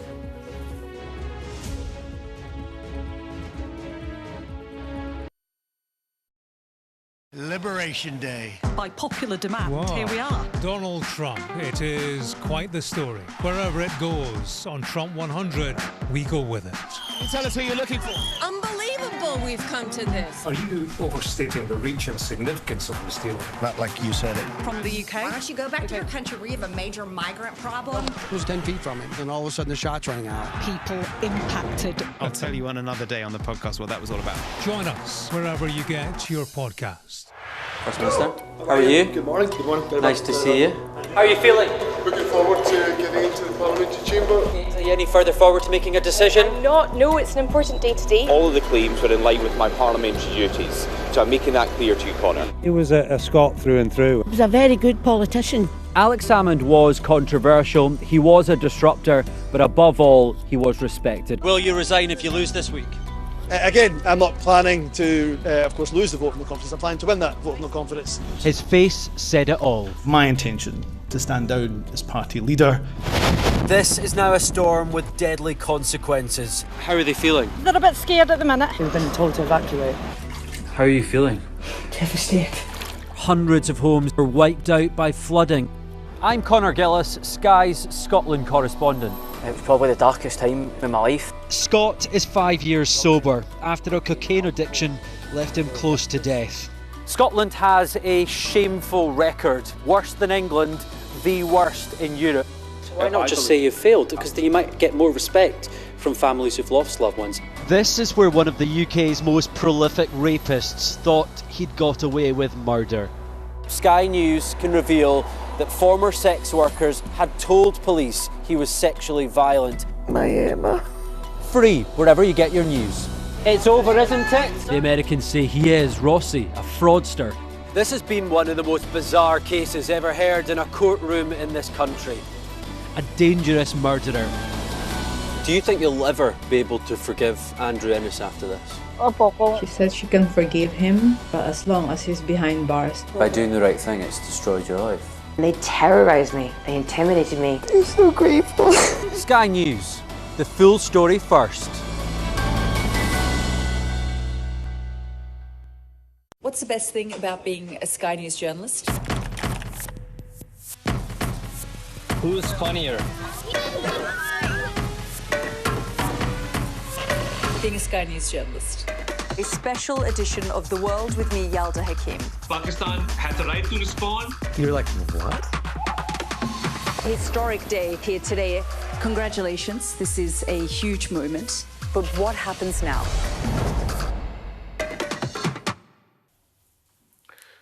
Now, the top army officials in both the UK and Germany have written in the papers this morning, in The Guardian, in the German paper as well, following the Munich Security Conference, calling for both nations and the rest of Europe to rearm. Air Chief Marshal Sir Richard Knighton, who's the chief of the defence staff, as well as his German counterpart, Carsten Brewer, published the letter saying that there is a moral case for rearming in the threat as we face the threat from Russia. And this, Anna, just follows on from what we've been hearing from John Healey, the Defence Secretary last year, the Prime Minister as well, there at Munich, while he was speaking over the weekend. And now what we're hearing, which I find really interesting, from the Chief of the Defence Staff, new in the job, Sir Richard Knighton, saying that there is this moral case for rearmament. It's not just a case of, I think as he says there, that it's warmongering to make sure that the British armed forces are up to scratch. There is a moral case to do it as well, because we can't leave ourselves defenceless. Yeah, and it's all about trying to change people's minds, because polling suggests that people, they want to be defended, but they don't want to spend the money as well. Spend the money on it.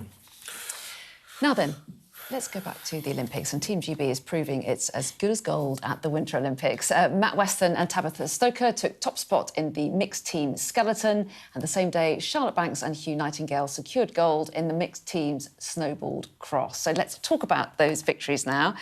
Very happy to say that we're joined by Vicky Gosling, who's CEO of GB Snow Sport. So first of all, a massive congratulations. Congratulations, Vicky. Morning Team to you. GB's first gold on snow. You must feel very proud. I am incredibly proud. It's been a fantastic experience. I mean, boy, have we been working hard over the past few years to get here, and just being able to demonstrate to the world, you know, the Olympics amplifies everything, that we actually have what it takes to win gold was just fantastic, and particularly in a team event. And what has been the difference then this time? Is it just the case, you know, it's sport, there's so much luck and randomness to some of it, and this, for these events particularly, things just went well, because obviously had a couple of fourth places previous to this, didn't we, earlier in the week, that was disappointing many people?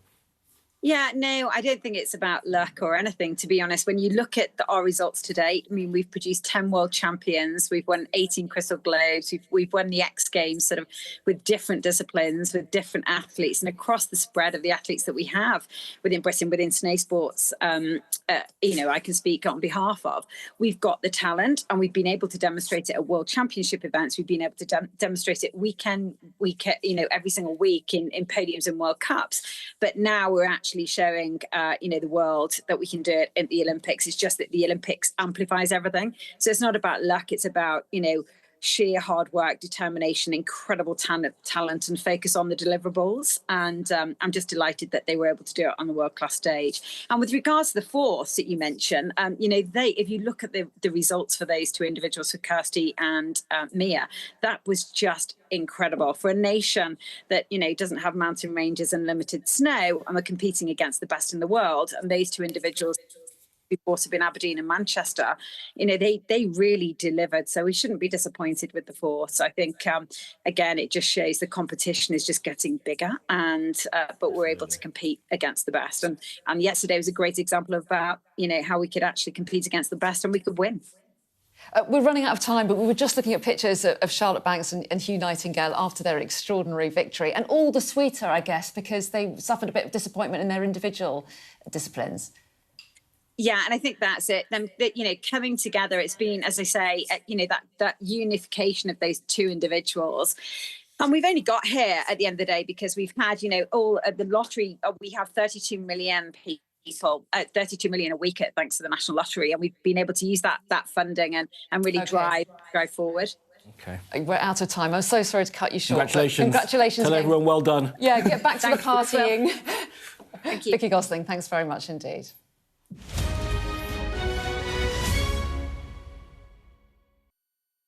The best thing about being a Sky News journalist? They call him the king of the jungle. Being a Sky News journalist. Yusra Al-Baghir has this report. And this is what's left of it. As a woman of colour, how did the Harris campaign speak to you? People risk their lives to speak to us for this report. Mr. Zuma, Sky News. We're trying to see as much as we can.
Hello and a very good morning. It's 8 o'clock. This is Mornings with Jones and Melbourne. I'm Anna. And I'm Kamali. Thanks for starting your day with us. Here's how we're looking.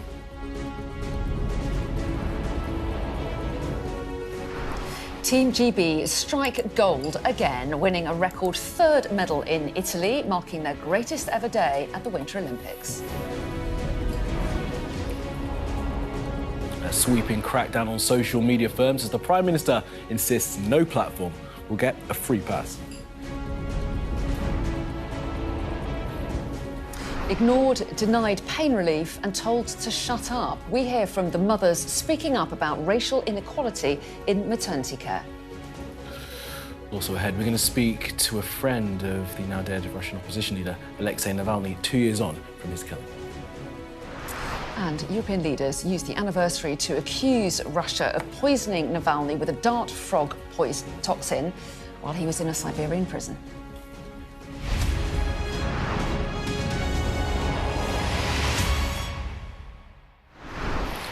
Hello, good morning and thank you for being with us, and it's nice to do this. We're going to start the day with some good news. It was a golden day yesterday for Team GB at the Winter Olympics. Matt Weston made history, winning his second gold medal of the Games, this time in the mixed skeleton with Tabitha Stoker. And Charlotte Banks and Hugh Nightingale won Britain's first team gold medal since the Games began more than 100 years ago. Sky's Charlotte Leeming has all the action from Italy. Fast-paced and high stakes, but the biggest adrenaline rush for Team GB was at the finish line. Matt Weston and teammate Tabby Stoker's superb run capped a super Sunday, with the pair claiming mixed skeleton gold. For Surrey-born Weston, the result had historical significance. His success made him the first British athlete to win 2 medals at the same Winter Olympics. But he had to do it the hard way, clawing back a time deficit left by their German rivals to clinch victory by just 0.17 seconds. What's more, it handed Team GB dual gold medals for the first time at a Winter Games, after more sporting history was made on snow earlier in the day.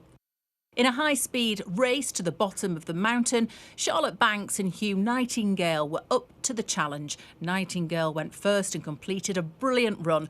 With medal hopes on her shoulders, Banks provided a masterclass in how to move into first position, overtaking France on the final turn to win gold ahead of Italy.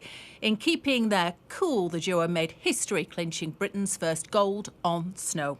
The athletes are willing to go all out. You know, they are racing. This is the most important race of their sporting careers so far.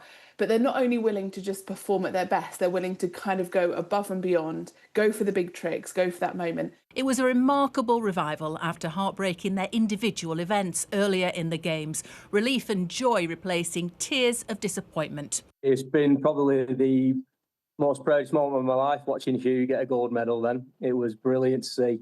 After that individual event where he kind of made slight mistakes and didn't probably perform to the level that he wanted to put down that run, and then to Charlotte come out on top like that was unreal.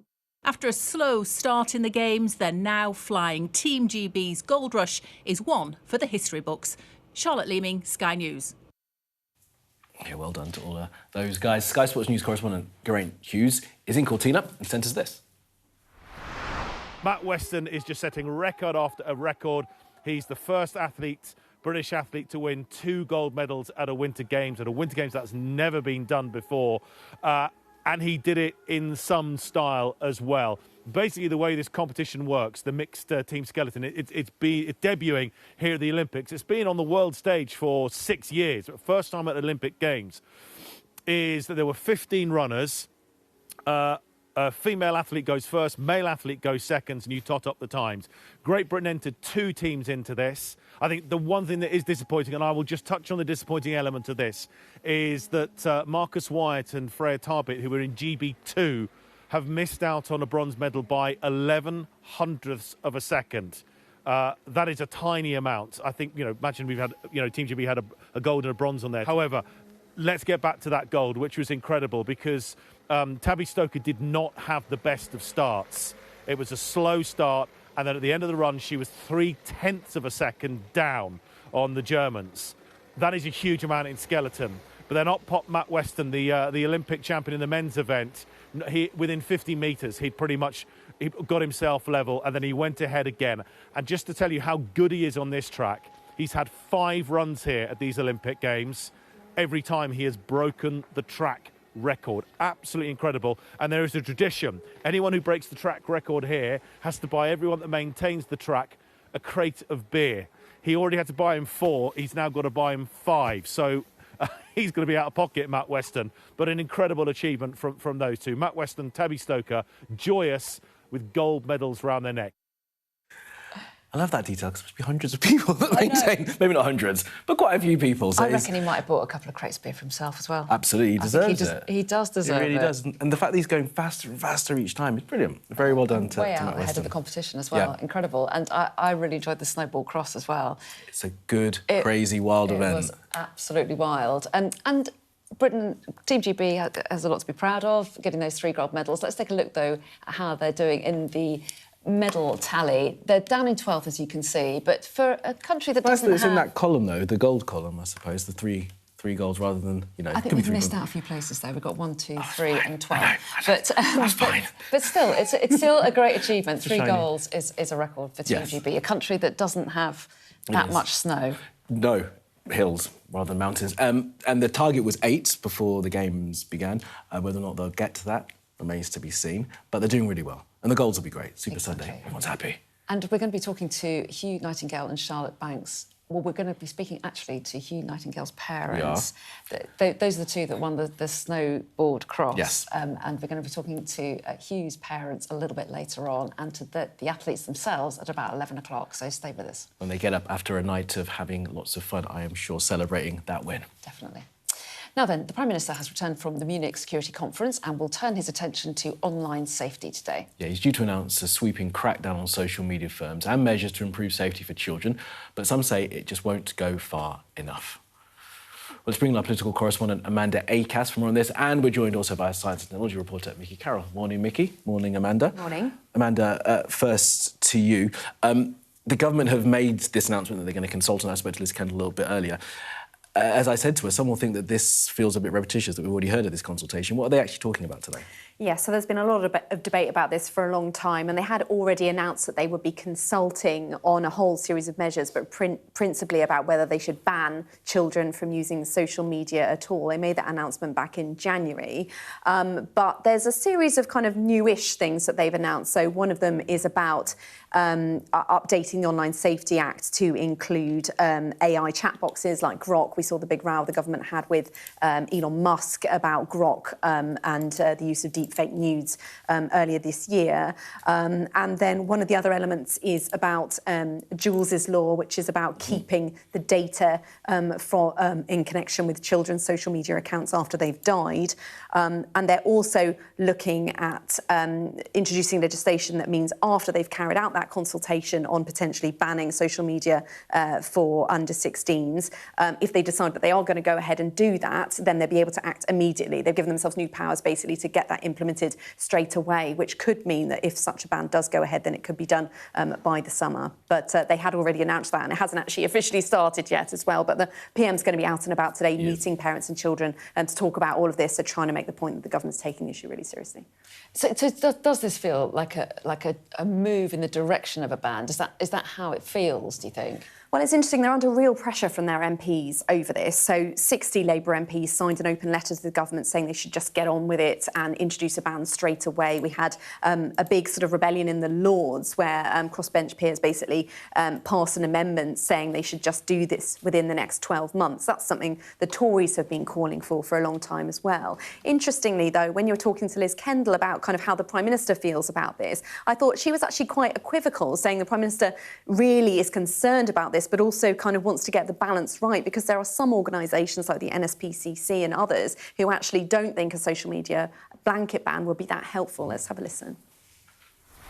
I think he's been really concerned about children's safety online for a long, long while.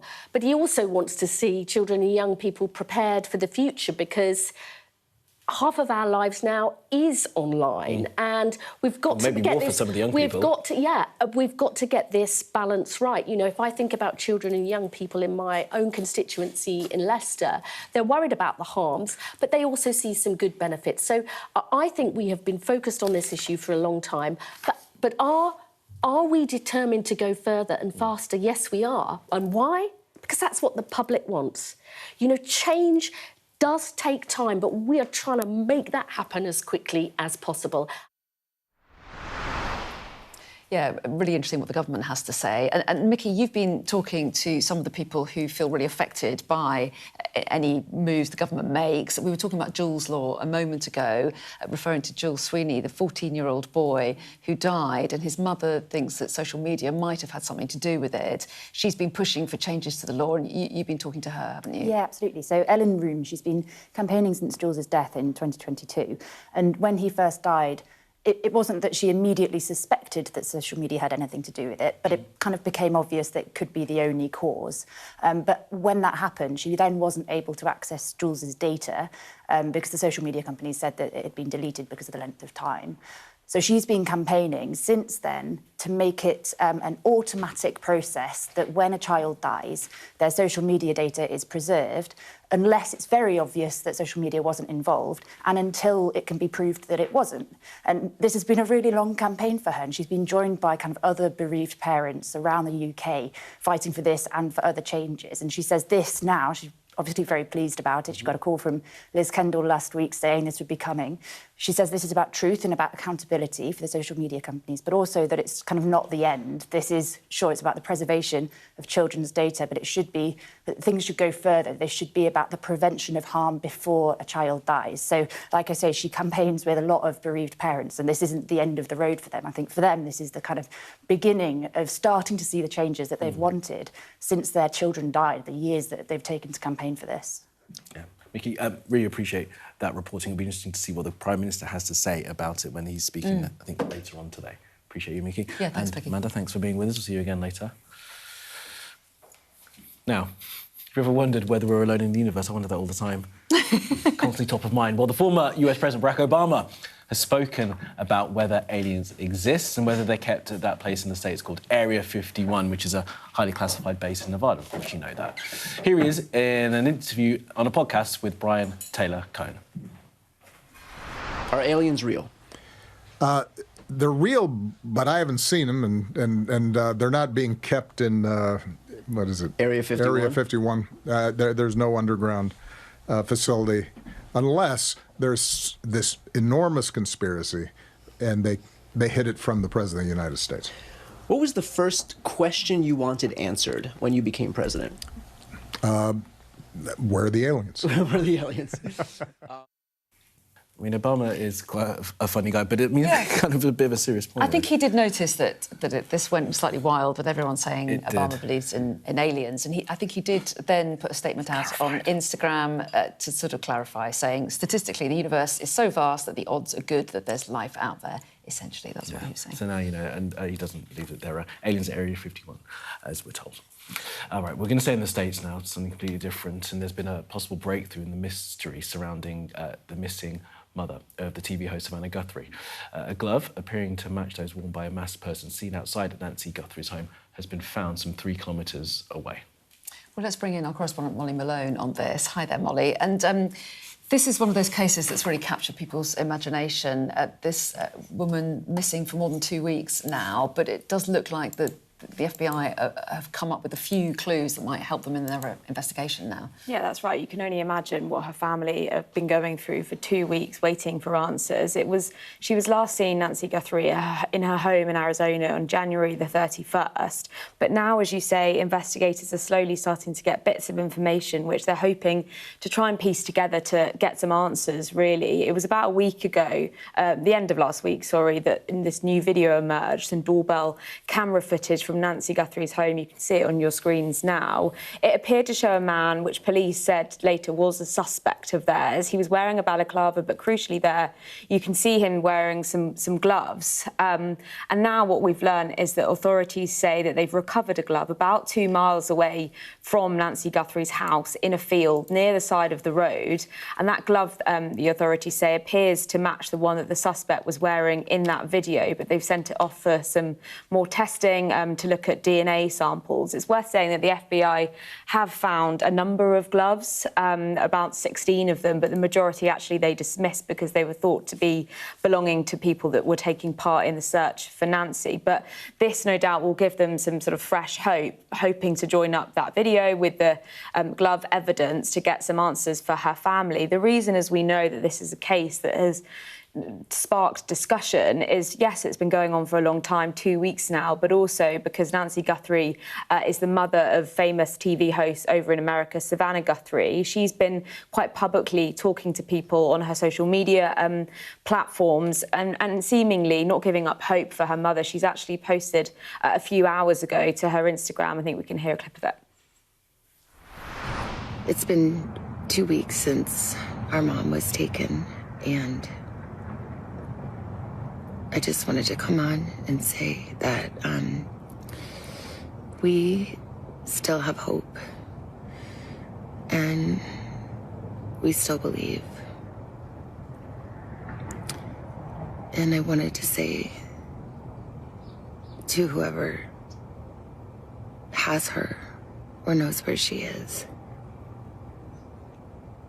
that it's never too late. So it appears there a direct appeal from Savannah Guthrie to whoever she believes might have taken her mother some 2 weeks ago now. It's worth saying as well that authorities are particularly concerned for Nancy because it's believed that she has a pacemaker. She actually needs to take daily medicine and she suffers from blood pressure and heart issues. So clearly they're extra worried about her and her care and her health. Clearly, though, Savannah feels that she's hopeful of her mother's return and wanting to hear from her and very publicly calling for information for her mother. Yeah, and I think everyone would want her to get the news that she desperately needs, as well as her siblings. And thanks very much indeed, Molly. Thank you. Now, it's been 2 years since Alexei Navalny died in a Siberian prison. Over the weekend, the UK and some allies revealed that the Russian opposition leader was murdered with a poison developed from dart frog toxin. They said that the Kremlin was to blame. Well, yeah, and let's talk about this a little bit further. His friend Tatiana Fokina, who worked alongside Alexei as part of the Russian opposition, joins us now. Very good morning to you. Thank you so much for talking to us on what must be a difficult day for you, because today does mark 2 years since Alexei Navalny's death. You knew him well, so first of all, tell us a little bit about the kind of man he was. Alexei was incredibly funny. It's bizarre, but I think lots of people who know him well would say that was one of his first qualities. Incredibly resilient, sort of insanely brave, as the whole world sort of came to know.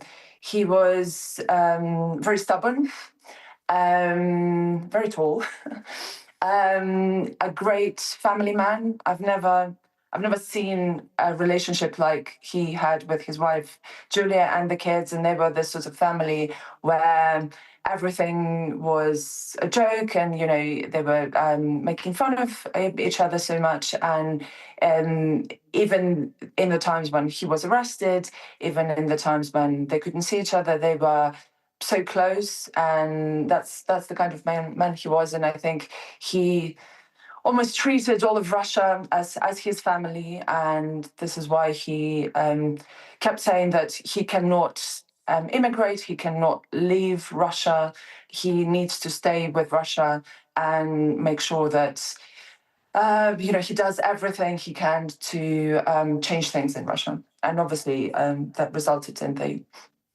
ultimate sacrifice one can give. Yeah, Tatiana, as you were talking there, just towards the end of it, we're seeing pictures of Alexei and Yulia returning from Germany. And it's worth remembering that at that point he had been poisoned with Novichok. He returned to stand trial in Russia, and we know where that ended. for him. I mean, what is left of the Russian opposition today at this point?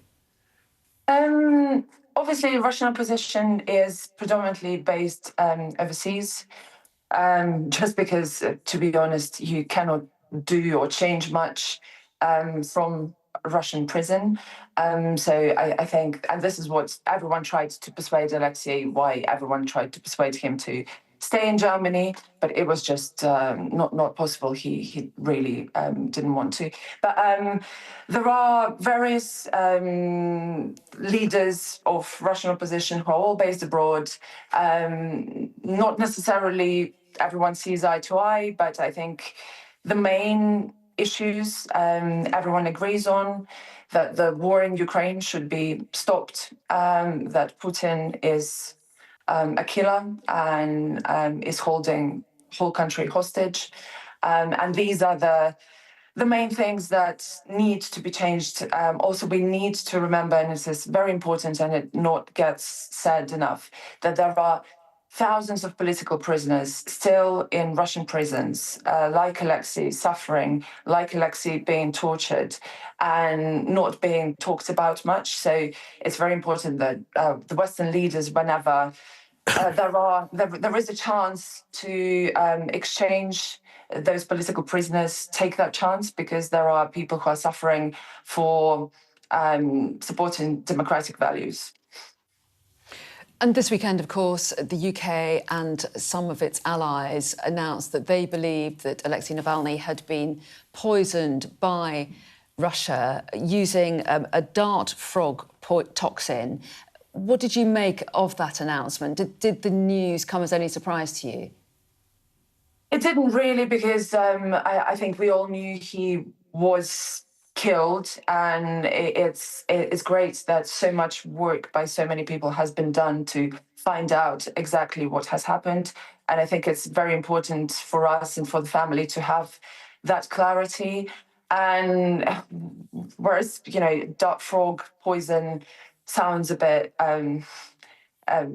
unusual, but I think we now know that Novichok is something that has been used a lot, and we know how it affects people. So clearly, they've tried something that they haven't tried before, but it's essentially a chemical weapon. And it's great that we have that information, and we have that information supported by Western leaders, because all this way Russia has been saying that, you know, he died because the conditions in prison are tough, and, you know, he wasn't in the great health. But we all knew all the way that he didn't die, he was killed. And Tatiana, just on that then, will that news have got through to Russians? We know that the Russian media is controlled by the Kremlin, but will any of that news of the actual truth of the matter have got through to ordinary Russians, do you think?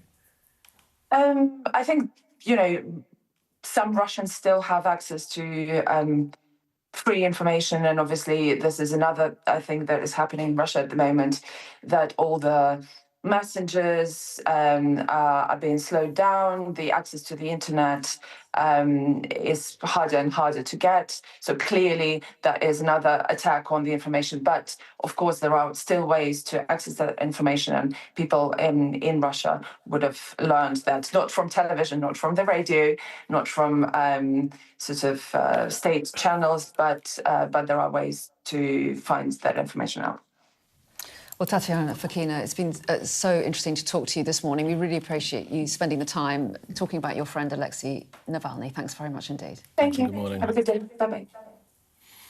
Yeah, incredible and brave from Ms. Fakina to talk to us there, is that we know what the Russians do to those that speak out against the government, but of course remembering her brave friend, as she said, Alexei Navalny, who died, what was it, 2 years today? 2 years today. 2 years today, indeed. Do stay with us, we've got lots coming up. We're going to be discussing the government's crackdown on illegal AI chatbot content and other social media developments coming up next.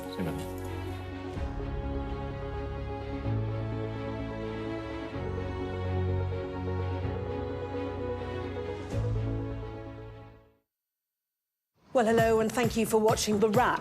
Every night of the week, we will be joined by the very best commentators to explain the how and the why. This cannot stand. Stupid thing to do. He did know what he was doing. You can expect more analysis. This is going to get deeper. I think it's going to end up with Russia. Is war inevitable? What he's interested in is a deal. That doesn't rule out strikes. I disagree. And laughs along the way.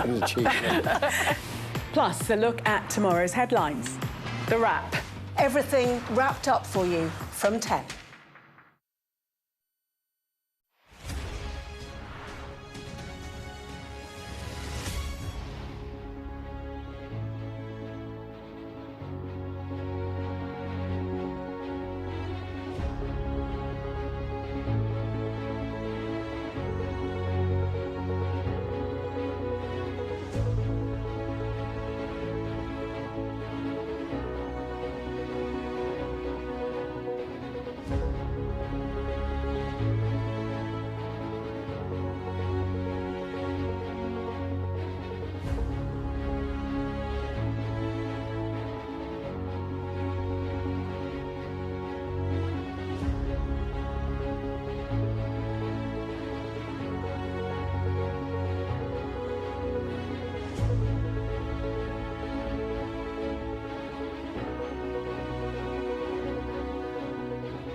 The best thing about being a Sky News journalist? I'm going to take you behind the scenes here for Election Night Live. They have gone up and up. Being a Sky News journalist. Ed Conway, Sky News, is anyone going to talk to us? Mortgage rates did go up very sharply during your time in office. Here it is. First off, just the scale of what we're looking at. Our data shows it's been happening. Question is, why it hasn't been stopped. What's the best thing about being a Sky News presenter?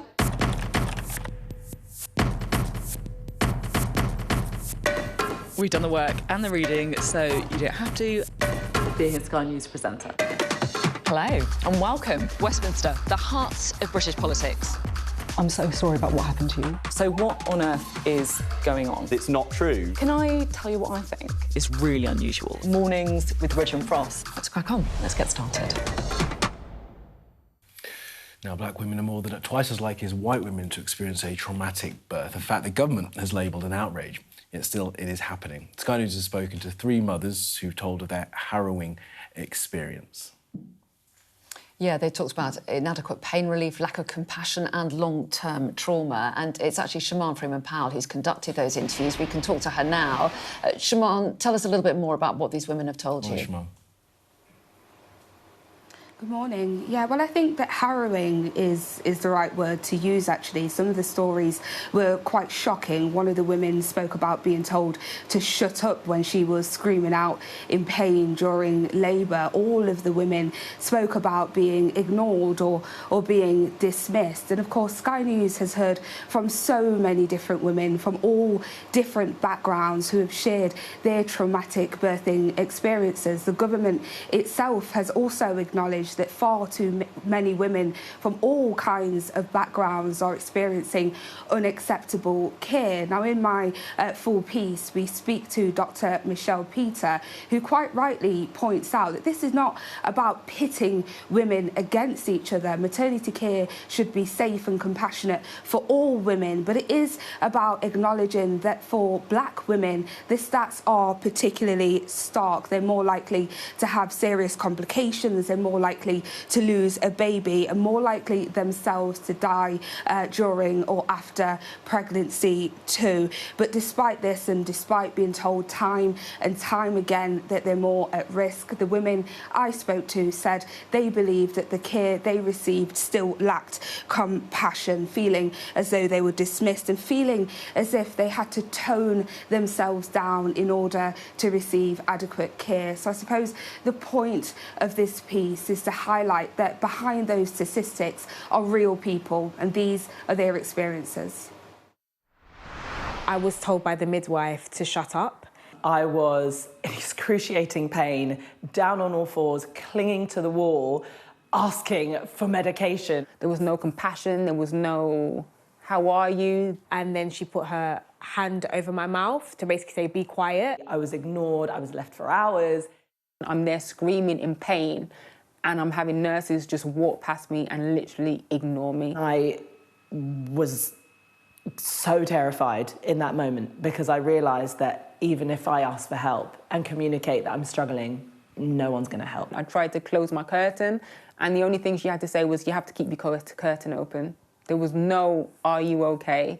Why are you crying? Are you in pain? Nothing like that whatsoever. It was very cold, and it was very dismissive environment. I was met with aggression, sadly. So, yeah, it felt really sad for me and disheartening. Am I going to come back to my children? You know, is my husband going to have to raise the children by themselves? These are the thoughts that I had. And I do, as soon as I find out I'm pregnant, I have these thoughts. Am I going to come home to my children? Yeah, brilliant, vital reporting, Shimon. I spoke to the government, Liz Kendall, about this earlier. Here's what she had to say. We need strong action and swift action, which is what I know the government is doing. We need to make sure the training is right in this area, that the views of women like this are heard loud and clear, and that we tackle some of these deep-rooted prejudices that are there to make sure all women get the best possible care. You said the word. So, Shimon, that's what the government were telling us earlier on, but you've been speaking to these women. What do they want to see from the government? Ultimately, that their voices are actually being listened to. As I say, all of the women I spoke to for this piece were told time and time and again that because they were women of colour, that they were more likely to be at risk. But their experience of care is that they weren't more likely, in their view, to receive more care, more support or compassion. So really, it's about them feeling as though they are safe to be able to share their experiences, and that those experiences will feed in to research and training. The government has already acknowledged that there are inequalities that need to be addressed. There is currently an independent investigation into maternity services in England. We also spoke to Baroness Merrin, who said that it was unacceptable that black women are more likely to die during childbirth, and that was an issue that was very important for government. But one of the things that all the women I spoke to for this piece spoke to me about was this idea that it feels quite challenging to speak about race, racism or inequality at the moment. And for them, they believe that in order for their stories to be taken seriously and to be acknowledged, that conversation needs to be an open one. Yeah, well, it's really important stuff that the interviews that you've done and the stories that they're telling, really important to hear. And Shimon, thanks very much indeed. Thank you for that, Shimon. Shimon's full film will be shown throughout the day here on Sky News, or you can go to our app or our website. You can watch it right now. Now then, let's go back to the news that are planned to crack down on the addictive elements of social media and protect children from illegal content has been announced by the government this morning. They're also going to consult on potentially banning under-16s from social media. The campaigners are saying that the time for talk is over. They think that the government should act straight away. Yeah, well, let's speak now to a former Education Secretary, Lord John Nash, whose amendment to raise the social media age to 16 passed the Lords in January. Lord Nash, thanks very much for making the time to speak to us today. Pleasure. We know where you stand on the ban. Let's first deal with what we've got from the government coming today. You've heard those critics who say that they should just get on with it. What's your sense of what we're hearing from the government today as they talk about changes and to close loopholes in the law to deal with AI? Well, I'm delighted that they've accepted an amendment in the Crime and Policing Bill to bring in Jules law, And I'm delighted for Ellen Room, who's campaigned so strongly on this, together with so many other bereaved families. And of course, what those bereaved families also want is for us to hopefully not have similarly bereaved families in the future, by raising the age of access to social media for certain selected social media sites with harmful features to 16. I'm also very pleased that they've accepted the amendment again to the same crime and policing bill to bring AI chat box into the scope for the Online Safety Act. But as far as the consultation is concerned, that doesn't actually tell us anything more than we know already. One has to be pretty cynical. They brought the consultation, they announced it originally just before the vote in the Lords, which of course they lost comprehensively, with 100 Labour peers abstaining. And they're now trying to big up this announcement in relation to my amendment and the consultation on the basis that it will be quick. But we know that consultations often aren't quick. For instance, the Gender Identity in Schools consultation, which closed 2 years ago, has only just come up with the actions on that. And that was only because we called them out on this during this debate. So we just don't know how long this will take. The Prime Minister has today said he'll take the time necessary to come to the right answer. Whereas they have the opportunity, if they want to do this quickly, to vote for my amendment when it comes into the Commons in a few weeks' time. Well, yeah, and Downing Street on this issue of a consultation have said that it's necessary to consider how any ban would actually work. And they're saying they've made changes that'll mean that if they do decide to act, they can do that very quickly rather than it being a drawn-out process. Are you reassured at all by that? Not really, no. I mean, this idea of a statutory instrument, secondary legislation, what's called a Henry VIII power, would mean that they could come up with something whenever, and it could be later this year or next year. I heard Liz Kendall say just now that the consultation will close and they'll come up with some actions before the summer. Well, they just also said the consultation won't start till next month. That means it'll finish. It's a 3-month consultation in June. I know the weather's changing, but June's the summer in my book. So we just have no idea when they're actually going to come up with actions. And this Henry VIII power, she implies it's going to be debated in Parliament. Well, under a statutory instrument, it has very limited time for debate, often only an hour, if that. And it's a yes or no. You can't amend it. You can't add to it. So I just don't see that I buy what they're trying to sell today.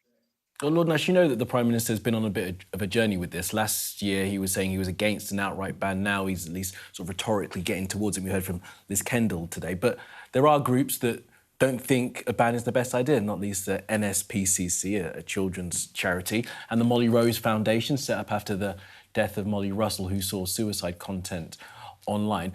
They're concerned that a ban would just push children to dark corners of the internet. It'll set up this kind of cliff edge when they turn 16. Are you hearing some of those concerns, Lord Nash? I hear the concerns. I've got a great deal of respect for those organisations, and particularly for Ian Russell, who's done a remarkable job with his charity, particularly what he's been through. But I don't agree with them. What they want to do is improve the Online Safety Act, which is not working.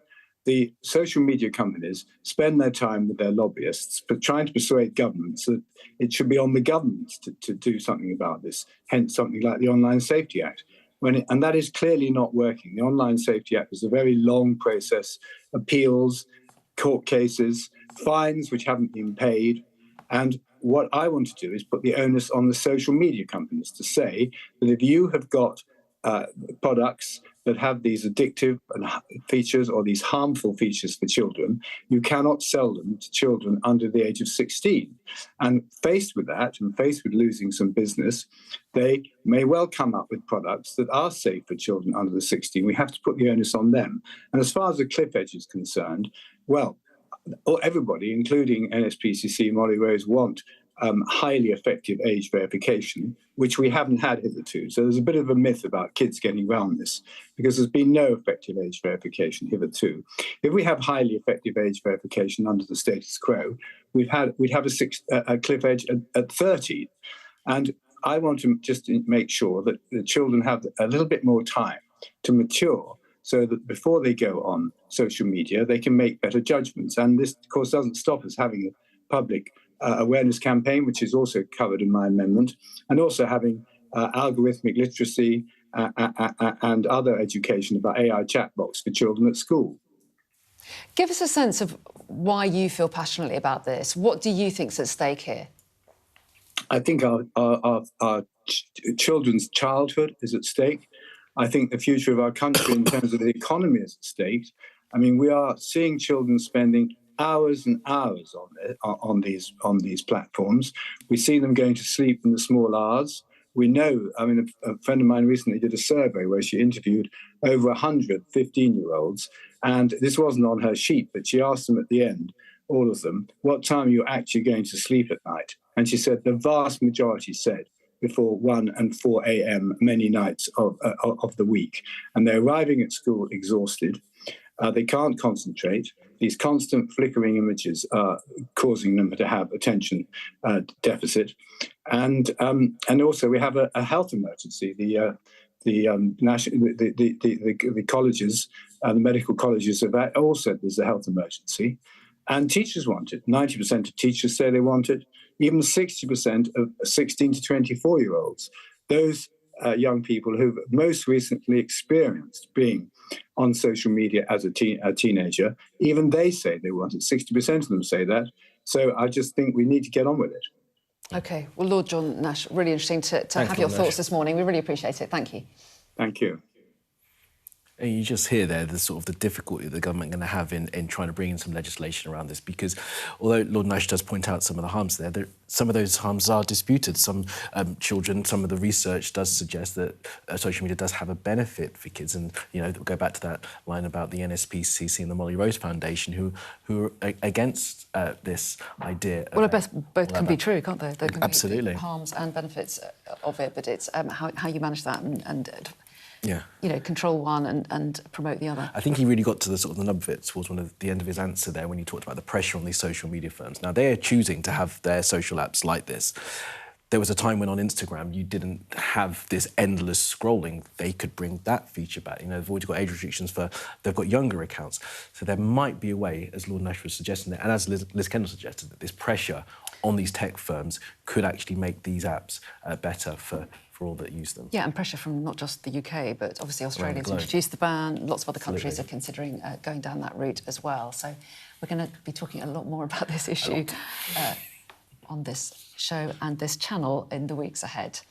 Right now, though, we're going to change tack, though, because our next guest is an award-winning screenwriter, best known for his work on Green Wing and the children's shows Hey Dougie and Shaun the Sheep.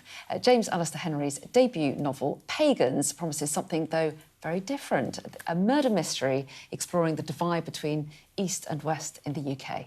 James Alistair Henry is here with us now. Morning to you, James. Good morning. Thank you so much for being with us. Sounds like a page-turner. Give us a sense of what the book is about. It's a police procedural, which is two cops trying to track down a serial killer in London. But it's a parallel London where there's ethnic tension between Celts and Saxons. Interesting. So there's social media, there's phones, there's cops, there's cars, but the belief system's very different. Paganism is the state religion. Christianity never really took off. Wow. And this is because you're assuming that the Norman Conquest didn't happen, is that right? That's part. There's lots of things that didn't happen. The Norman Conquest. Okay. This is a Britain where it's sort of a backwater, where there's never really any immigration. All the good stuff happened elsewhere. So did the Romans not come? Did the Romans arrive? Well, the Romans came a bit, but it's like this. Originally, it was going to be just Britain was a backwater and everything else is the same. Because Britain has had such an impact on world history, obviously for good and ill, you can't really do that. So you end up having a whole separate kind of world history. But it's seen through the eyes of these two cops. So there's no great lectures on what's happening in Pan-Africa or there's an Islamic caliphate in Europe. But you just sort of see glimpses of that and you kind of piece it together yourself. But really, it's two cops tracking a serial killer. It sounds so interesting. It sounds very different from Shaun the Sheep. I wasn't allowed to kill people on Shaun the Sheep. Green Wing, no, exactly. I was allowed to kill people green. But also, it's your first novel, isn't it? So it's not just different themes, but just a very different discipline. Yeah. How did you find it, shifting from screenwriting to writing a novel? It's all right. It's just kind of a discipline. This was in... so I wrote it in lockdown. So essentially, like, scripted television just kind of stopped. And I thought, if I don't write my book now, I'm never going to write it. So instead of writing a few pages of script a day, I just thought, well, I'll just do 500 words a day. And at the end of 6 months, you've got a first draft of a book. Excellent. So it's a bit different, but it's the same sort of discipline and same skills, really. It's having that discipline, I suppose, having the time that you had during lockdown to do it, right? Yeah, well, I only had a morning because my wife was earning actual money. So I look after the kids anyway. But the kids would be doing the online learning. So I kind of had a morning during which I could think, OK, I'll just do some typing for an hour and a half and then I'll do... And the book, the idea of Pagans, was in your head before? It had been in my head for quite a long time, yeah. So it'd been kind of bubbling up for about 10 years, probably. But I think 10 years of writing scripts kind of teaches you structure and, kind of, again, discipline in a way. I think if I'd written it 10 years before, it would have been a bit of a mess. Whereas it was really quite... The script is quite... Sorry, the story is quite focused because of all the stuff I learned from script writing. But also, with script writing, I mean, presumably the main skill is dialogue, but... You say that. I mean, dialogue is the fun bit. Or is it the plotting as well? Kind of. It's really dull, but structure and plotting are really, really important. But it took me about 10 years to get my head around that, because I just like writing dialogue. It's funny, it's great. But the structure and then the underneath stuff, which is dull, but really, really important, that makes a difference. Not boring at all. This is fascinating to me. Absolutely fascinating. It's great. Question about AI. We've been talking about it a bit on the programme. Yes. I mean, look, that's your story. You've based it in sort of this ahistorical world.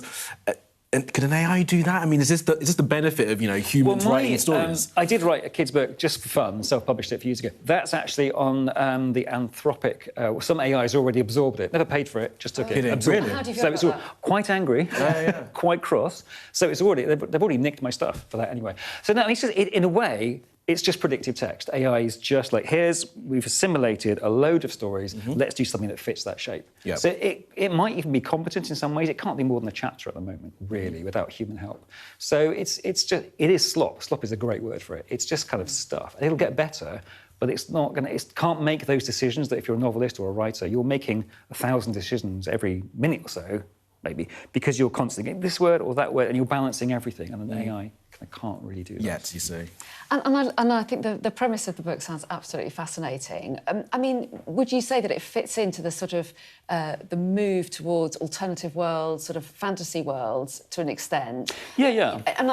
And if so, what's the appeal, do you think, at the moment of that? Because there's a huge rise in stories about vampires, we've got Game of Thrones and its ilk as well. Well, I think escapism is really important. I love science fiction and fantasy, and people often say, oh, it's just escapism. But escapism is really important because it allows you to look at topics from a slight distance, from a bit of a removed. So in this world, there's social media, which is stirring up racial tension between Celts and Saxons, not between ethnic groups. Essentially a bunch of white people with different tattoos in my world.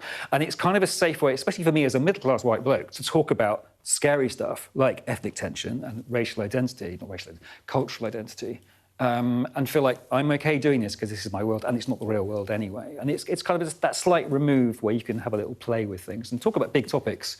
But also for the reader, a bit of escapism from some of the harsh realities that are going on at the moment. Yeah. I think fantasy provides a real outlet for looking at just scary things with a little bit of safety, a bit of distance. I think it's quite healthy. And is it important in your word that you talk about sort of serious matters, have those serious tones? Yeah. Because I don't feel qualified. Wouldn't feel qualified to write a book about political skullduggery and ethnic tension, but I think in my own little world, yes, it is stuff that really affects it. Even I'm from Cornwall, even down in Cornwall, there's all sorts of weird tensions and stuff. And it's a way of just going, okay, do you want to look at this stuff? Because I think people aren't looking at it in the right way, and it's giving me a way to suggest, sort of an angle into it, I think, which is quite important. And the book's clearly doing very well. I think it's been optioned.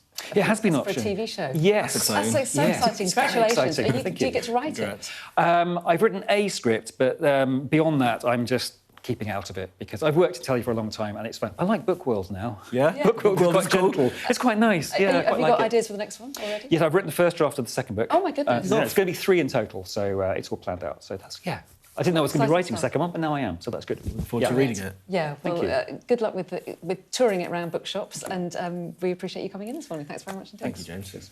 Fascinating. And I know you don't really like fantasy, but maybe you'll give that one a read. Sorry, sitting right there still. Let's take a look at the weather. I'm sure I'd like his book. You're looking happy. Well, the forecast looks good. So you've sorted the travel insurance then? All Clear Travel Insurance sponsors Sky News Weather. Well, the week ahead sees a return to cloudy and unsettled weather conditions, along with some wintry hazards. It's a chilly start this morning, with a risk of ice for eastern Scotland. Overnight, blustery showers will continue to feed in from the west, with sleet and snow over northern hills. And that leads into a day of sunny spells and showers, some heavy, with a risk of hail and thunder. Temperatures will be near normal in the south, but colder further north, with longer spells of rain and hill snow here. And the northerly winds will feed in colder air across Scotland and Northern Ireland through the afternoon. All Clear Travel Insurance proudly sponsors Sky News Weather. Sticking with the weathery theme. Weathery, is that a word? No, I don't think so. It is now. It's been very raining, hasn't it? I can see the sun out there now, but other parts of the country not so lucky. So Yeah, and it won't last anyway. I think it will. Yeah, we're going to be talking to a farmer about how bad this wet weather has been for his business.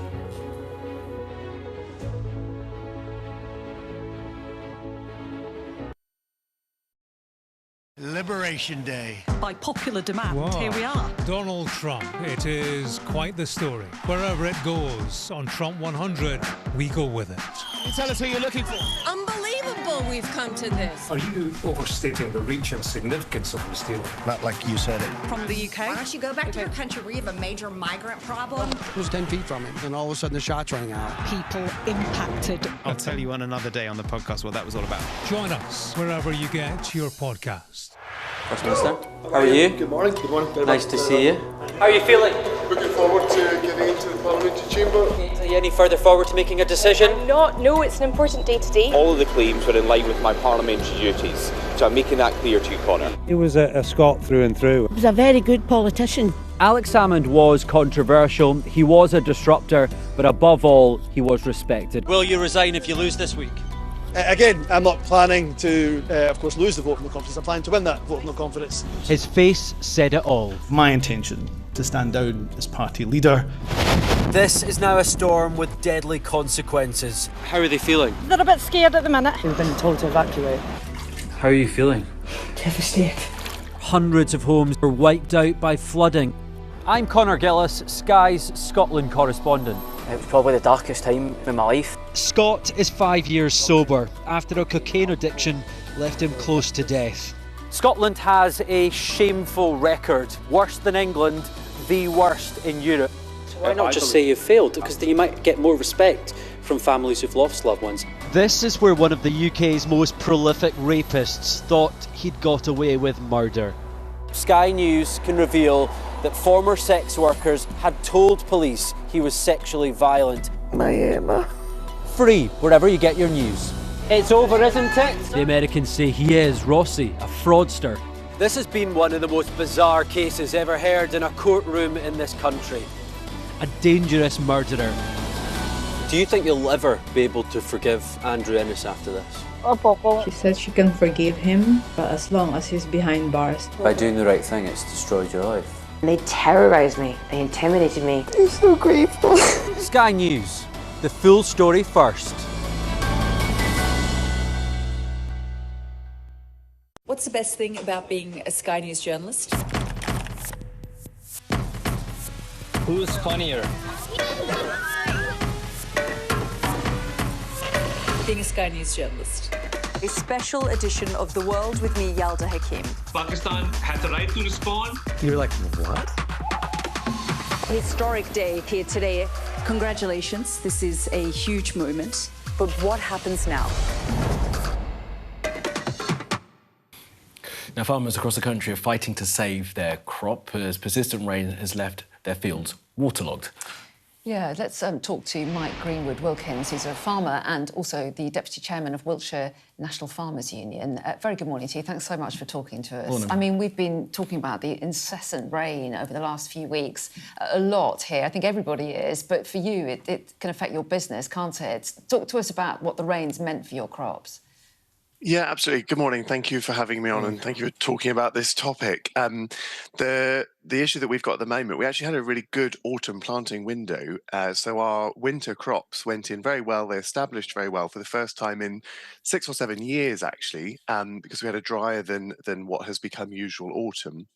But the persistent rain that we have had now is meaning that those crops have sat underwater pretty consistently now for about 6 weeks. It's the constant rainfall that's been the issue because the ground has had no chance to drain between the rain events.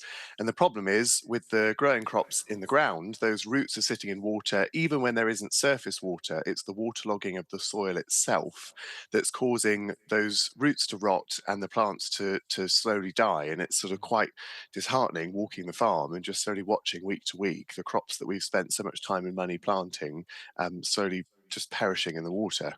Yeah, it's really bad. Mike, correct me if I'm wrong, but I feel like we were talking about this a couple of years ago when we had another really wet winter about crops being unable to be taken out of the ground. I mean, have you guys started thinking about mitigation now? Because all that we're told is that it's going to be wetter winters coming in this country. I mean, you have to start putting stuff under plastic or something like that. I've had people ask, can't you put greenhouses and things across all of the fields? And the problem is that the margin just isn't there on the types of crops that we're growing. We're trying to grow milling wheat for making bread and barley for making malt and oilseed rape for cooking oil and these sorts of things. They're field scale crops, but the margins are so tight that actually it's just not viable to cover the fields in any way. Also wouldn't be particularly environmentally friendly. What we are trying to do is to change our establishment systems. We're trying to look after our soils better, to make them freer draining and able to handle water more effectively. Things like cover cropping over the winter on bare soils to help retain water in the soils where we don't have cash crops growing.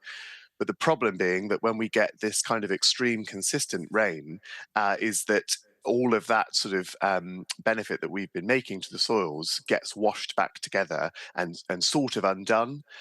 So we've been going to a strip till establishment system and doing deep subsoil, low disturbance subsoiling to try and keep the soil profile intact, but to lift the soil and to create more drainage. But this kind of water level just washes all of that together. Back in the 70s and 80s, a lot of farms were drained with funding from DEFRA's predecessor. There is no kind of funding like that available now, and to drain the fields with pipes and drainage is incredibly expensive. And again, it's hard to sort of balance that viability. And would you consider changing the kind of crops that you grow? I mean, is there a way of diversifying? And could that mean that there are certain vegetables, for example, that are more scarce in this country if people do diversify? It is possible. What's really kind of upsetting for me as a farmer is that some of the things that people are looking to diversify into are not necessarily food production, because food production is becoming more and more high risk, and we're not being supported particularly well by DEFRA to help smooth out this volatility. Some of the alternative croppings end up being not so much food production, which is really concerning. Okay. Sorry to interrupt, Mike. We've run out of time, but really appreciate it. And all the best. Thanks for joining us. Thank you. Thank you. The best thing about being a Sky News journalist? They call him the king of the jungle. Being a Sky News journalist. Yusra Al-Baghir has this report. And this is what's left of it. As a woman of colour, how did the Harris campaign speak to you? People risk their lives to speak to us for this report. Mr. Zuma, Sky News. We're trying to see as much as we can.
Hello and a very good morning. It's 9 o'clock. This is Mornings with Jones and Melbourne. I'm Anna. And I'm Kamali. Thanks for starting your day with us. It's how we're looking. Team GB strike gold again, winning a record third medal in Italy, marking their greatest ever day at the Winter Olympics. We're going to speak to the father of one of the gold medalists. Looking forward to that. A sweeping crackdown on social media firms as the Prime Minister insists no platform will get a free pass. Ignored, denied pain relief and told to shut up. We hear from the mothers speaking up about racial inequality in maternity care. And also ahead, we're going to speak to the family of Chadwick Boseman about the UK premiere of his powerful play that deals with love, grief and justice. Yes, Deep Azure is at Shakespeare's Globe and we'll be talking about the play, hip-hop in theatre and the legacy of a Hollywood icon.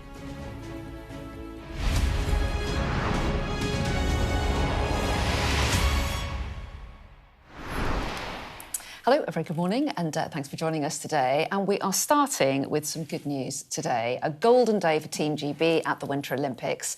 Matt Weston made history, winning his second gold medal of the Games, this time in the mixed skeleton with Tabitha Stoker. And Charlotte Banks and Hugh Nightingale won Britain's first team gold medal since the Games began more than 100 years ago. Charlotte Leeming has all the action. Fast-paced and high stakes, but the biggest adrenaline rush for Team GB was at the finish line. Matt Weston and teammate Tabby Stoker's superb run capped a super Sunday, with the pair claiming mixed skeleton gold. For Surrey-born Weston, the result had historical significance. His success made him the first British athlete to win 2 medals at the same Winter Olympics. But he had to do it the hard way, clawing back a time deficit left by their German rivals to clinch victory by just 0.17 seconds. What's more, it handed Team GB dual gold medals for the first time at a Winter Games, after more sporting history was made on snow earlier in the day. In a high-speed race to the bottom of the mountain, Charlotte Banks and Hugh Nightingale were up to the challenge. Nightingale went first and completed a brilliant run. With medal hopes on her shoulders, Banks provided a masterclass in how to move into first position, overtaking France on the final turn to win gold ahead of Italy. In keeping their cool, the duo made history, clinching Britain's first gold on snow. The athletes are willing to go all out. You know, they are racing. This is the most important race of their sporting careers so far.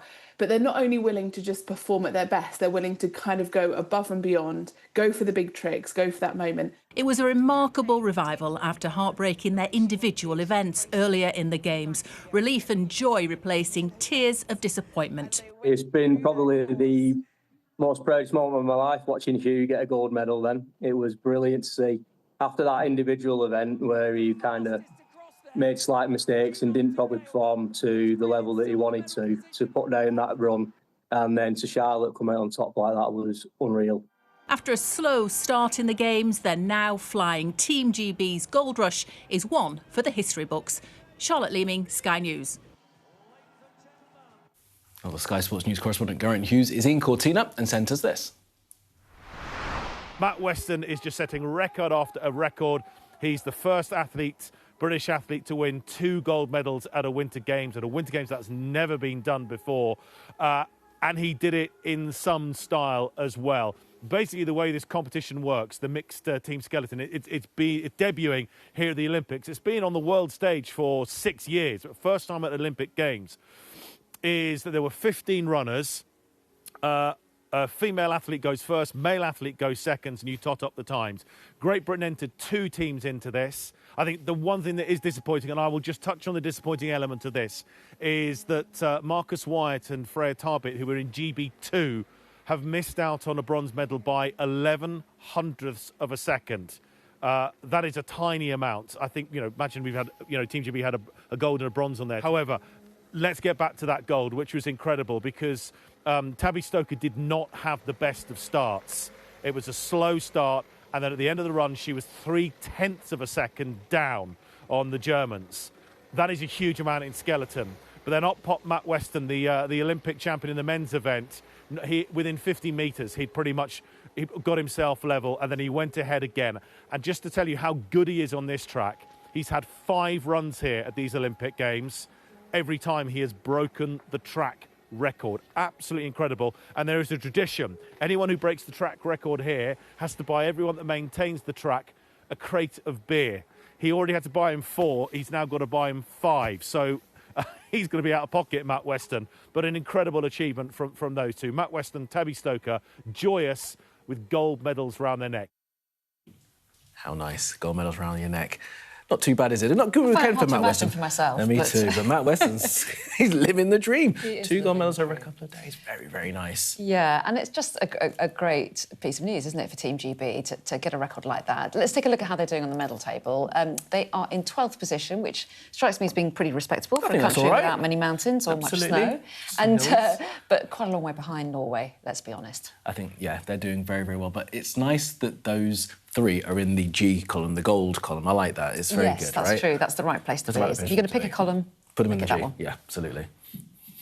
And also, just to say that we are going to be speaking to Hugh Nightingale and Charlotte Banks. They were in the snowboard cross team event. Mixed team event, something like that.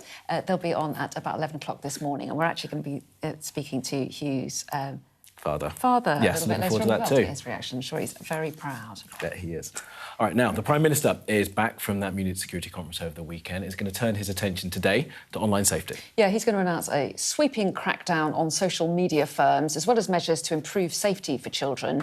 But some say that it won't go far enough. So let's get some of the details. We've got our political correspondent, Amanda Acas, and our science and technology reporter, Mickey Carroll, joining us now to talk this through. Amanda, let's talk politics first of all. What exactly has been announced today, then?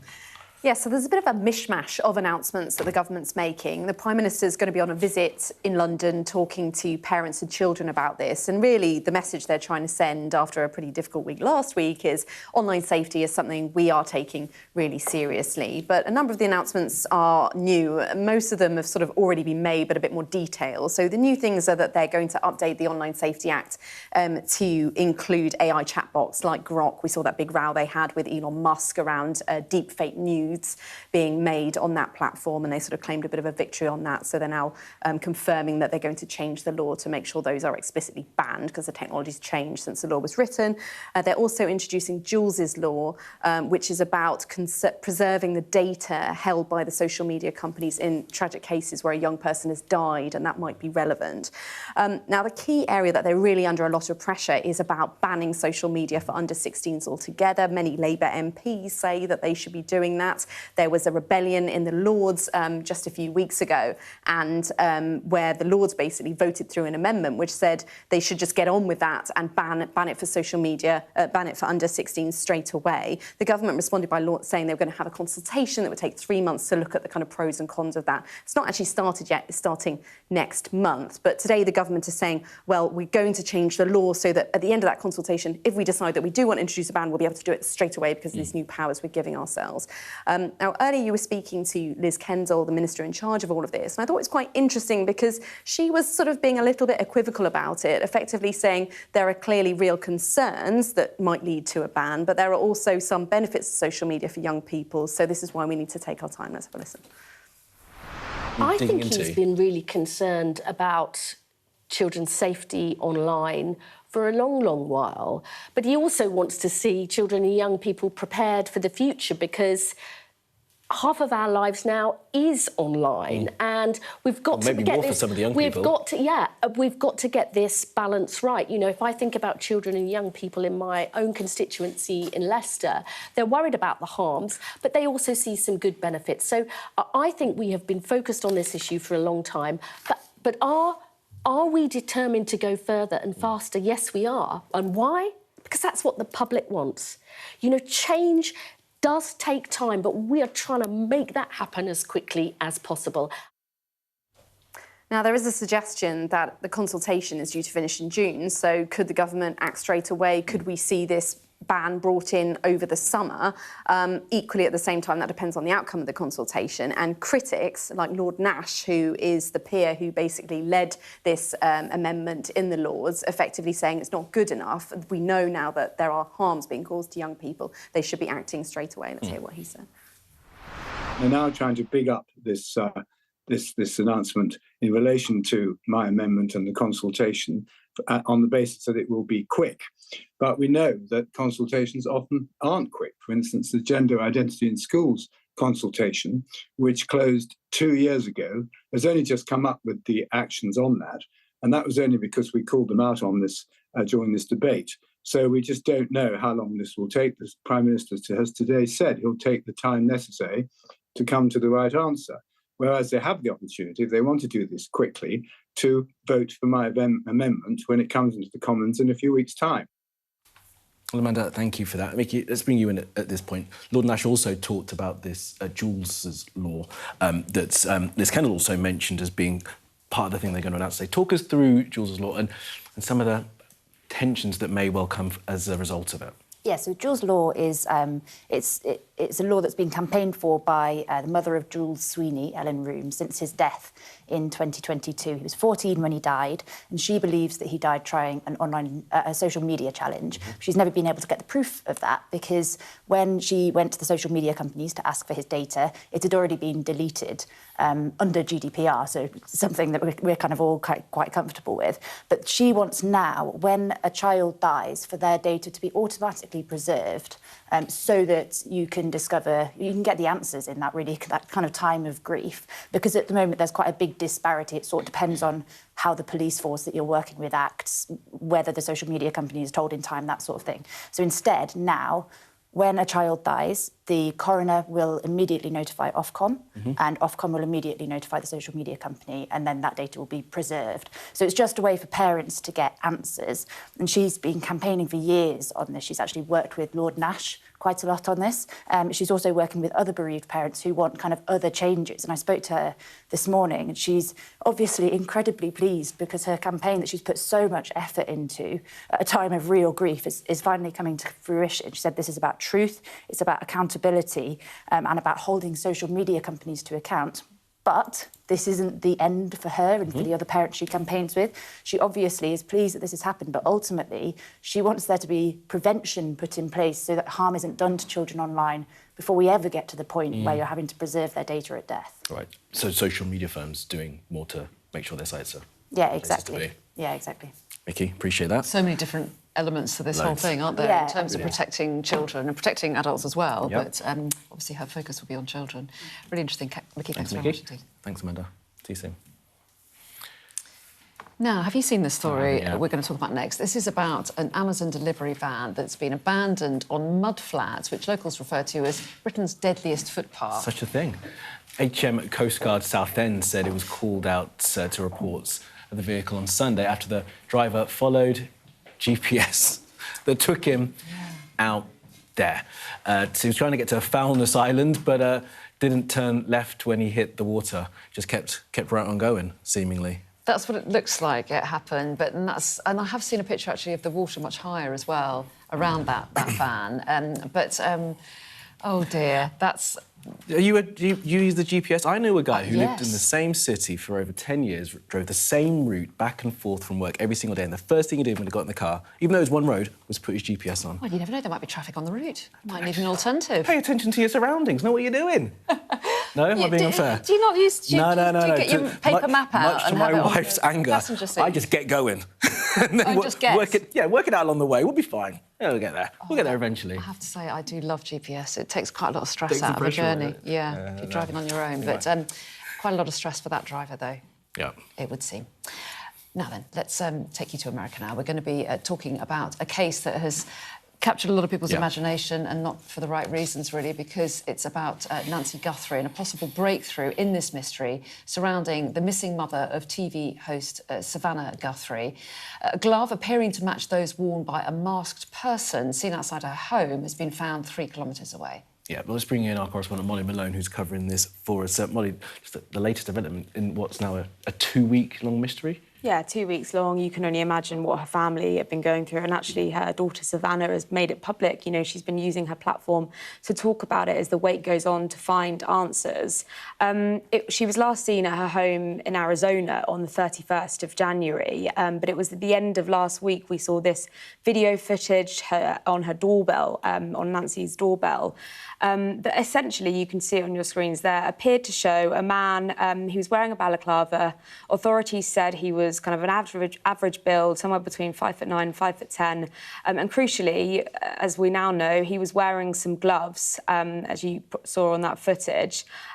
He was described by police as a suspect, and they've now recovered a glove about 2 miles away from Nancy's home in a field near the side of the road, and they say that the glove appears to match the one that the suspect was wearing, as you can see there, but what they have done is sent it off for some more thorough DNA testing, DNA samples, to just try and match up those two bits of evidence. Now, it's worth saying that the FBI have actually found a number of gloves, 16 of them in the sort of surrounding areas while they've been searching, but many of them were thought to actually belong to people that have been conducting the search with authorities and looking for Nancy. But this potentially will give investigators sort of more hope in the search for her.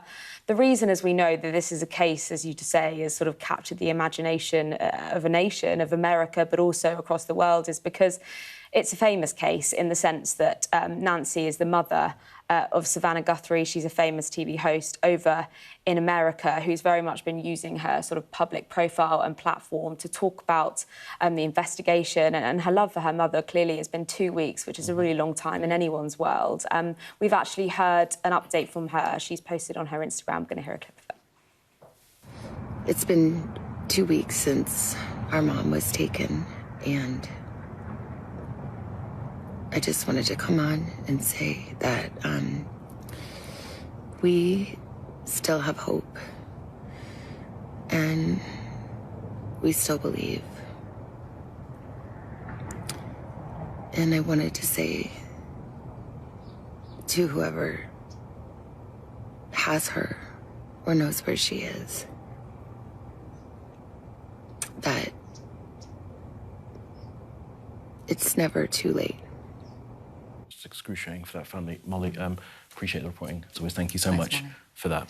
All right, stay with us, because next we're going to speak to the brothers of Chadwick Boseman, as his play, Deep Azure, had its premiere at the Shakespearean Globe just a couple of days ago.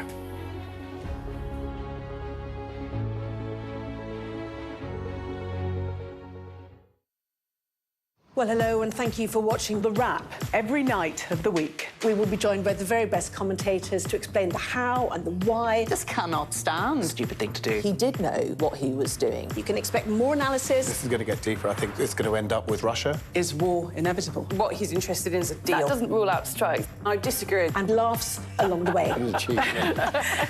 Plus, a look at tomorrow's headlines. The Wrap. Everything wrapped up for you from 10.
The best thing about being a Sky News journalist? I'm going to take you behind the scenes here for Election Night Live. They have gone up and up. Being a Sky News journalist. Ed Conway, Sky News, is anyone going to talk to us?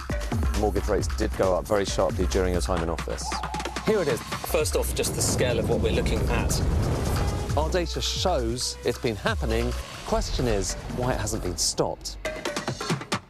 What's the best thing about being a Sky News presenter?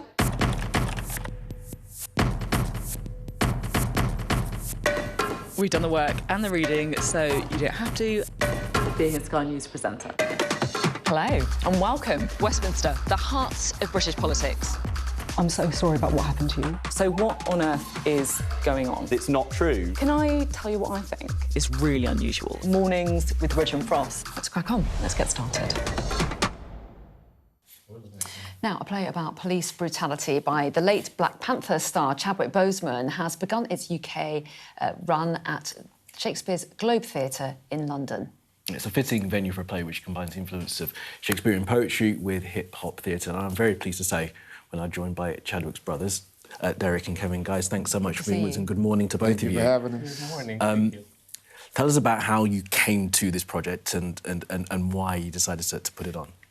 Well, Shakespeare's Globe approached us. The director, Tristan Finn Adenua, found the play some years ago and fell in love with it and pitched the idea to the folks at Shakespeare's Globe, and then they approached us. And Shakespeare's Globe being such a venerable institution of theatre, we felt that it was a perfect fit for the play. Amazing. Yeah, I mean, does it feel like an honour as well to see his work being put on there? Definitely. It preserves his memory. Mm-hmm. And tell us about the play. It's got all these really huge themes, but it's at the heart of it's about Prince Jones, isn't it? Yes. He's a young man who was killed by the police. When you remind our viewers what happened with Prince Jones and what the play says. So Prince Jones was a student at Howard University where Chad attended, and he was unfortunately killed by the police. And so I think that inspired the writing of the play. Mm-hmm. And, yeah. Yeah, and the fact that it is dealing with grief, and yes. you lost your brother when he was such a young age. Yeah. Does that give it a really added poignancy to it? Absolutely. I mean, I think this play is absolutely about grief. It's about love. It's about faith. So, yeah, all of that definitely connects to what we've been through. It's about protest. And how are you processing the loss of him? So the grief now? Oh, God. It took me... He's been gone for a year and... Not a year. 5 years. 5.5 years. And it took me about 4.5. At least 4 to start grieving. I actually had to start working out. Like just to give yourself a distraction from yeah. It never leaves you, does it? This is the thing when you lose someone like that. Yeah, and tell us a little bit more about the form that the play. It's called Deep Azure. I think we've mentioned that. The form that it takes, because you say that it's an appropriate place to have it in Shakespeare's theatre. Yes. What do you see the parallels as being there? So the play is done in verse. So it's inspired by Shakespeare. It's inspired by the poetry of hip hop. It's inspired by jazz. And so Shakespeare's Globe being Shakespeare's Globe, it absolutely felt like an appropriate venue for a play of this form. It's hip-hop meets Shakespeare. Yeah. How can you go wrong? So, look, this play, as you say, was found by this director who has also worked on other things for Black Boys Who Consider Suicide When the Hue Gets Too Heavy, which is a play that I saw a couple of years when it was showing here in London. Does Chadwick does he have more work? Is there more things to come? Yeah, there are a couple of other plays, yes. Wow. Yeah, and that's something that a lot of people wouldn't know about him. Obviously, he was such a big film star, and yes, plays and screenplays. Yes, and as we say, these are works that go a long way back. He wrote them when he was a lot was didn't he? So did he always have a passion for the theatre? Yeah, so he actually initially was a directing major, and took an acting class to better understand as a director how to communicate with actors. and then studied at Oxford, the British Academy of Dramatic Arts program, their summer program, and then became a great actor, you know. Yeah. And he was always writing. He was always writing, Was he? yes. Yeah, like if we were watching television, he was writing. When you were growing up? No, after. And afterwards, All the way through. Yeah. Taking the ideas and, So and thinking about how we can... As the movie star Chadwick, if we were on a vacation or sitting in the living room watching television, he always had a notebook or a laptop, and he was always writing, like in between talking or... When you give us some memories of your brother from growing up, you're his older brother, right, Eric? Yeah. Talk to us about what it was like growing up with him. My memories of Chad are basketball related a lot because I taught him how to play basketball. I played basketball, and he wanted to play basketball because he watched me doing it, and he became very, very good. So my memories are, like a lot of them are training him. Right. Or showing him how to do the fundamentals of basketball. Taking him through the drills, making sure he knows exactly what he's doing. Yeah. That's the I don't want to say the bulk of my memory, but that's... It's obviously a time you really connected as well. Yes, yeah. yes. What about you, yes. Kevin? Fondest memories, I would say probably he lived with me briefly in New York right after college. So my fondest memories really are of us living together and experiencing New York City, like the city, and becoming an artist. Those are my fondest memories. And like taking him to parties and introducing him to people, because I'm also in the arts. So yeah, those are my fondest really happy memories. Yeah. Well, amazing that his legacy will live on in Shakespeare's Globe as well as on screen. As well. Thank you. Yeah, and enjoy the events. Thank you. Thank you. Derek, Kevin, Lovely thank you so to meet much you for both. being with Thanks so us. much for coming. Appreciate Thank you your for time, having and us. sorry for your loss again to you. Thank you. Thank you very much for being with us. All right. Now then, stay with us. Coming up next, we're going to hear from the proud parents of snowboarder Hugh Nightingale about his gold medal win at the Winter Olympics. That's coming up.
Now, black women are more than twice as likely as white women to experience a traumatic birth, a fact the government has labelled an outrage, yet it's still happening. Well, Sky News' Shaman Freeman-Powell has spoken to 3 black mothers who've told of their harrowing experiences, including inadequate pain relief, lack of compassion and long-term trauma.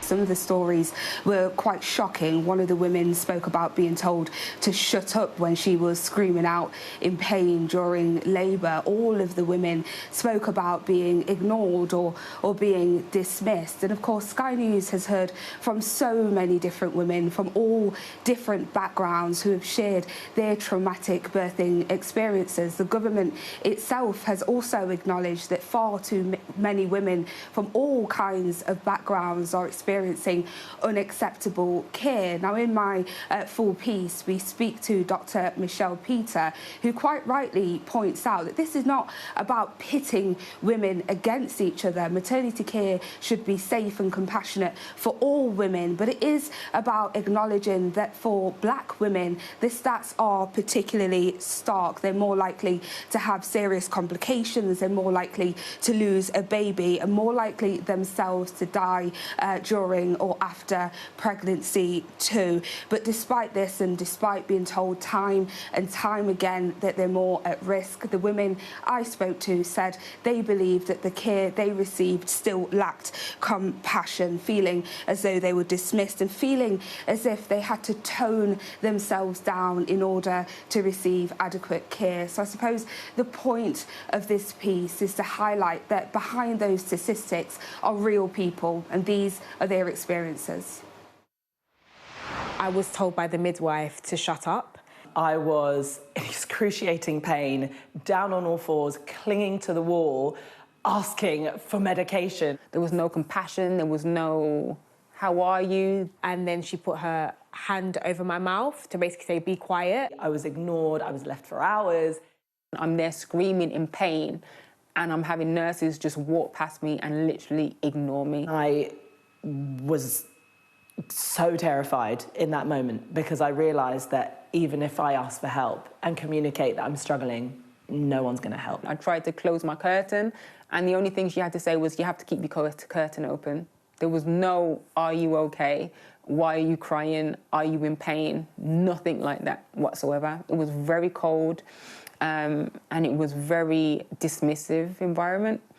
I was met with aggression, sadly.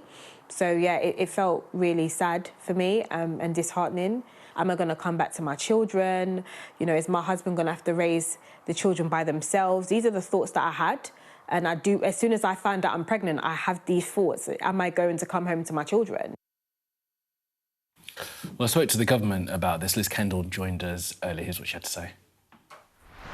We need strong action and swift action, which is what I know the government is doing. We need to make sure the training is right in this area, that the views of women like this are heard loud and clear, and that we tackle some of these deep-rooted prejudices that are there to make sure all women get the best possible care. You said the word... Yeah, well, she talked about prejudices there. I then pushed her about whether or not it was racist. She didn't want to use that word, but the sense that we're getting is that this may well have a racial dimension, and that's what is going to be investigated. There's that Baroness Valerie Amos investigation into maternity care, not just the what black women have to suffer in maternity care, but women broadly. They're looking at failings in maternity care, aren't they? But they are going to focus on inequalities as well. So we'll obviously talking about this a lot more, especially when that inquiry concludes. Right now, though, we're going to turn our attention to the Winter Olympics because it's been a golden 24 hours for Team GB there, as Charlotte Banks and Hugh Nightingale carved their way into history in the mixed snowboard cross. Yes, their win is the country's first on the snow since the Games began more than 100 years ago. It's hard to believe, isn't it? Well, I'm very pleased to say we can now speak to Hugh's parents, proud parents, Clive and Chris. Guys, good morning to you. Hi there. Congratulations. Absolutely delighted. Yeah, very much so. Very much so. So tell us a little bit about your day watching Hugh race alongside Charlotte. Did you start the day thinking that gold was a possibility? Hugh and Charlotte had previously done very well in the World Championships in 2023 and then won a World Cup race before Christmas. So there was a good option, good possibility that they would perform well and certainly make or try and make the final. We never expected, you know, we weren't before the event thinking this is going to be gold, but we thought that they may come away with a medal, and rightly so. At the end of the day, they did. Absolutely fantastic. Talk to us about how he got started as a snowboarder. Is it something that you guys took him on family holidays since he was very small? Yes, we did. We went on family holidays from Hugh being 1, because he has an older brother, Angus, and we started taking him skiing when he was 4. So Hugh was 1 and would stay in the creche, and then when Hugh was old enough, he would go into the ski school. Started off skiing and then changed to snowboarding when we moved to Austria, and his mates were snowboarding, and there was a teacher at the school who used to run a Saturday morning session just for fun in the fun park of the resort we lived in, and that's how he started snowboarding. Nice. And he's obviously a natural talent, but give us a sense of how much work goes on behind the scenes, because for a lot of people, especially in the UK, they tune into winter sports once every 4 years, let's be honest. To me, this was such an exciting event to watch, but I hadn't seen it before. But give us an idea of how much goes on behind the scenes. Well, a lot of work was done with Hugh when he was able to. We moved to Austria, and he was able to. So he just enjoyed skiing and snowboarding at that stage. But when he was 15, or by the time he was 15, he'd been entered into a few freestyle competitions and sort of got some reasonable results. But when he was 15, he'd sort of done enough of his schooling, and there was an option for him to go and train in a town called Meyerhofen for 6 months. And that was very much based with a guy called Danny Chambers, and he trained up him, Hugh, and a few other athletes. And he started racing at snowboard cross at FIS level and then EC level. And ultimately, by, I suppose, when he was 19, he got picked up by the GB Snow Sports and the World Cup squad and moved on with them to progress. He got accepted to the Olympic Games in Beijing quite at the last minute. So the last 4 years, he's been putting in a lot of effort and training with the GB squad, and we are where we are today. Yeah, very happy. I'm sure all of you. In a good place. Talk to us a bit about snowboard cross. Am I right in thinking it was kind of an X Games thing, and then it recently added to the Olympics, or has it always been in the Games? I don't think it has. I don't know if it was ever involved in X Games, because I think that's more on the freestyle. But I seem to snowboard cross, I don't know, probably 20, 24, 28 years ago, I suppose. But the team event has only been going for the last 2 Olympics. So there was a girl called Zoe Gilling-Breers, the race for GB, for 3 Olympics, and then the sort of Charlotte took over the mantle on the ladies' side, and then Hugh came in on the male side, and resulting in us being able to put forward a team in Beijing where they came 6th, I think, and then now 4 years later, you know, they've got the top spot and won gold, the first gold on snow. Which, and talk us through how fantastic. Yeah, really fantastic. Talk us through how you felt yesterday, because Hugh had to race before Charlotte. So Charlotte had a lot of work to do, didn't she? It was a lot of pressure on her. How did it feel watching the 2 of them yesterday? As a mum, I always struggle to watch. I watch through my fingers, really. I always say in my book it's a result if it comes out in one piece. But it's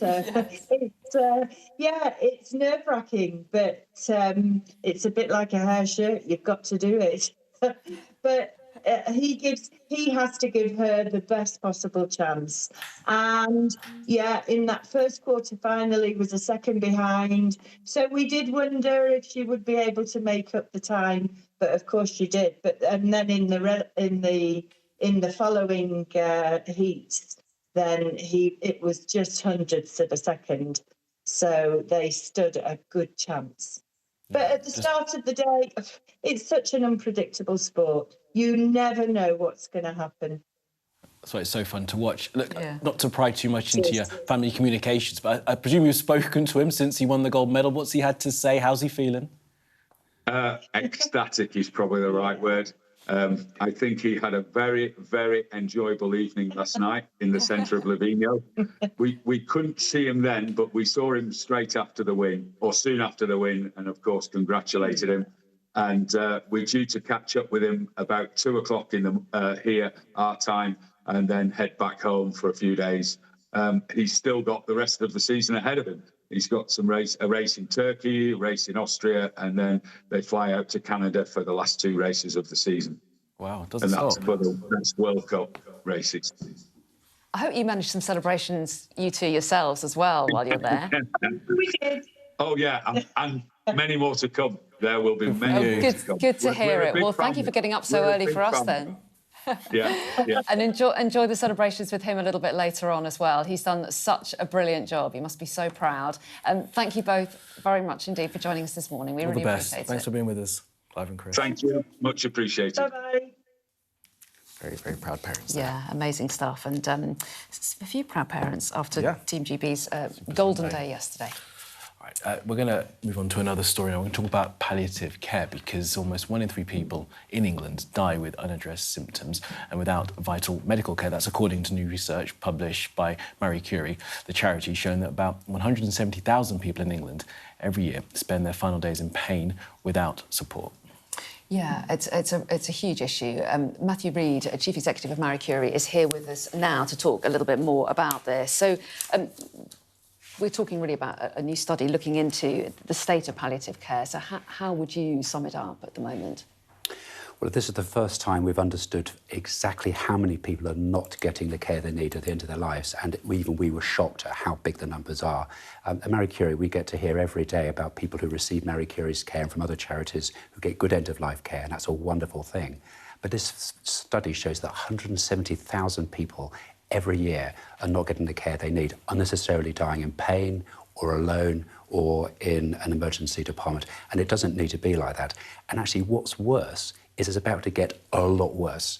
The ageing population and people living in their last chapter of life for longer, people living with more complex conditions, not only cancer, but often with heart disease, respiratory problems, dementia. This is making the problem much worse. And so in the future, even more people are not going to get the care they need at the end of their lives. Matthew, morning to you. Look, so is this a funding issue? How much is it going to cost to get this care up to scratch? Well, this is partly a funding issue, but actually it's as much about a system and policy issue. It's about, do we in the UK consider that getting end-of-life care right for people who we love is important or not? This isn't just about the numbers, this is about those sort of deeply human stories. There'll be many people watching this interview now who will know what it's like to struggle to get the care there for their loved one. People who live unique lives, they've been loved and cared for as special people all their lives, and then when it comes to the end, the care isn't there for them and they die unnecessarily in pain or on their own. What this requires is a concerted effort across the whole of UK to make sure the care is there. We talk about a cradle-to-grave NHS. This is now where we need to get the end bit right and make sure that the care is available. 24-hour support for people living at home, proper carers, making sure the proper access to medicines when they're required, proper telephone support for their relatives as well. You know, this isn't just an urgency about getting it right for people who are dying. It's as much about getting it right for their loved ones as well. We know that when people experience the traumatic death or a chaotic death of a loved one, it has a really marked effect on them for the rest of their lives. So getting this right, it's really important, clearly, to get it right for people who are dying, as we'd want for ourselves and for our loved ones. But it's also important to get it right for their relatives. And what are the main barriers that are stopping people getting the right care now? I mean, is it partly about the number of trained staff there are? Is it about the cost of... You talk about people coming into your home and looking after you, that could be really expensive. Or is it simply a matter of not enough hospices as well? What's the main barrier, would you say? Well, in the UK, we do actually spend a large sum of money on end-of-life care. We just spend it in the wrong place. So many people will spend the last days of their life in hospital. For most people, that's not where they should be. It's not great for them. It's not great for their loved ones. It's also the most expensive form of care. It's much better if we can look after more people at home, and that's where most people want to be for the end of their lives and for their relatives. So this is actually a systems policy issue. It's about, are we getting everyone aligned? And the NHS, doctors, nurses, who are all doing a fantastic job, getting everyone working around making sure that the care can be got right for each patient. And of course, there's no time to get it wrong. There's an urgency to get it right for each person. Therefore, we're saying this is an urgent matter for the government to focus on. The Westminster government are bringing in a new modern service framework. We hope at some stage, which is about how we can really focus the NHS on getting this care right. But that's been put off until the autumn. It was going to come out in the spring. We're hoping it's going to have teeth to it. It's going to have a plan about it. It's going to have action, determination and focus. And that's what we need now to make sure that everyone has the right to have a good end of life. Do you have confidence in that process? Well, let's see. It's rather concerning it's been put off. I'm sure there is strong intent behind it, but at the moment it's words, words, words, and what we need is action, action, action, and urgently. Has there been distraction with the debate around the assisted dying bill? Is that taking some of the focus away from end-of-life care? Well, I think what the debate has done is focused on how little palliative care is available for many people. In fact, the Secretary of State has said that himself. So I think what it has done in some ways, it's focused on end-of-life care in the UK isn't where it should be. At Marie Curie, we get to see where it is got right and what a wonderful thing that is in people's lives. But we also get to see every day at Marie Curie when that care isn't available for people. That's what deeply troubles us, and that's what we must get right now across the UK. OK. Matthew, thank you very much for being with us. Thank you. Thank you. Well, the Cabinet Office is saying that it will look into a Labour think tank investigation into spying on journalists. We'll be speaking to Labour's John McDonnell, who's called for an inquiry.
The best thing about being a Sky News journalist?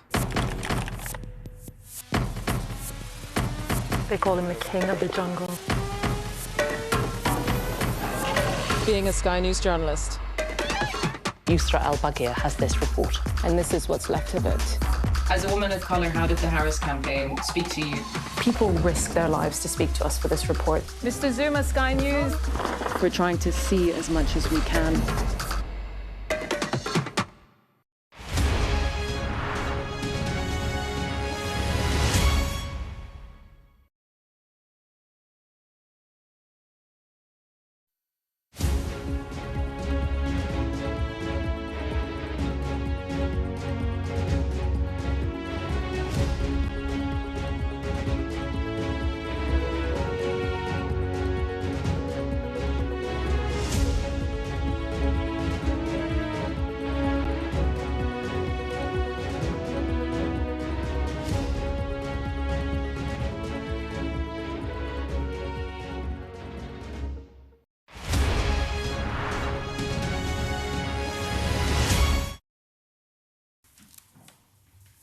Let's take a look at what the weather's up to now.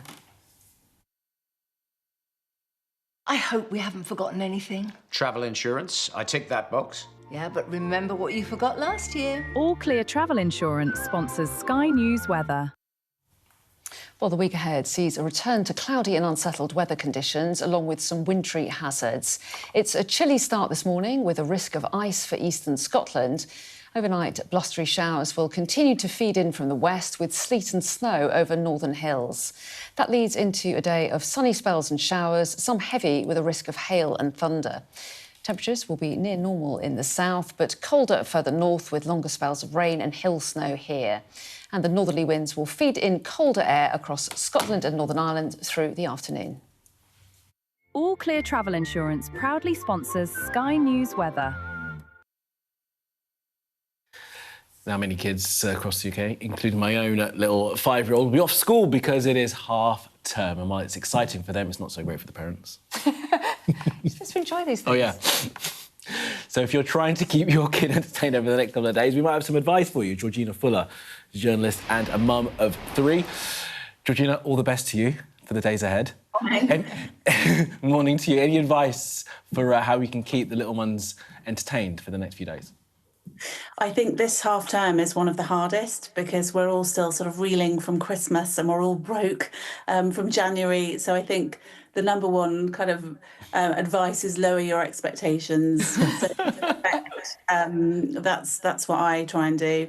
You don't have to occupy them for every minute of every day. I think one of mine is currently still in bed, my teenager. I think, yeah, lower your expectations, look at what you can and can't do, be realistic, depending on what age they are. So if you've got a 5-year-old, it's full on, you know, you have got to occupy them for short bursts of time.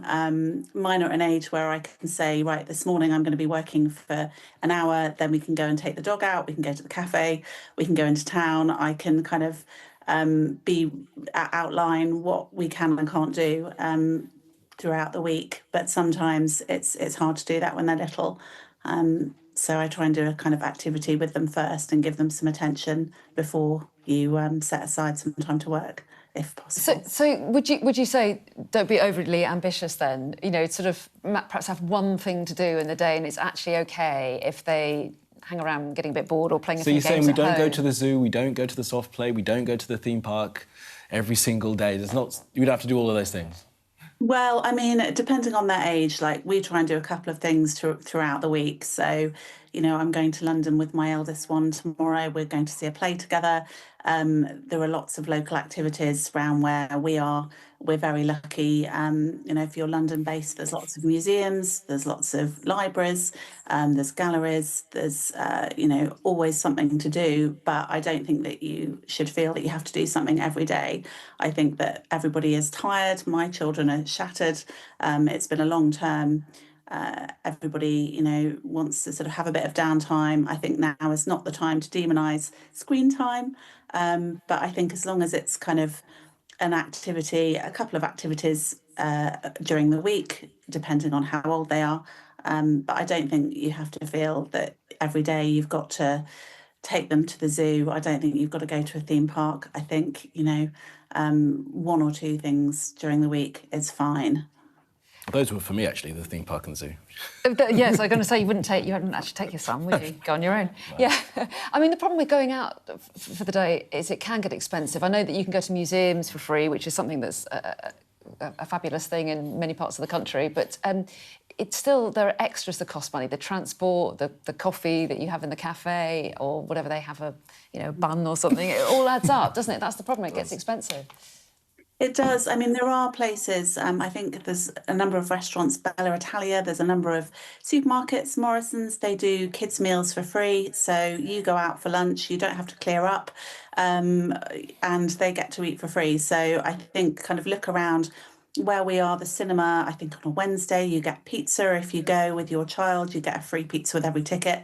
There are quite a few sort of helpful activities for children, which hopefully shouldn't cost too much. But it does get really expensive, especially when you're adding travel costs in.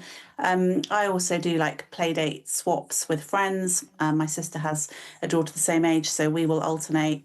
And I think there's things like Hobbycraft and garden centres where we are. They do arts and crafts activities. That's not too expensive. If there's like a homework thing, we went to Hobbycraft with my daughter and bought some silver spray for her to make a shield. Yeah, that was a morning, and then we went to have a coffee. She likes a matcha latte, which is ridiculously expensive. Yeah, you can kind of build in something fun which isn't too expensive. But do you know what? I think one of my kids' favourite things was once when we took them into the park and then just let them jump in as much mud as they wanted to. Absolutely. And actually sort of slide in it. And they absolutely loved it. And it was free. Absolutely. But that's Peppa Pig is probably responsible for that. Oh, yeah. It was before Peppa Pig. I mean, I've got... Really? Yeah, it was pre-Peppa Pig. The originator of I'm really old. The muddy puddles. But yeah, that's a good point. Well, thank you so much for being with us. Enjoy the rest of your half term. Yeah, thank you so much. Yes, and to you. Thank you. Have a good week. All right, we'll see you all tomorrow. Yeah, see you tomorrow. Thanks.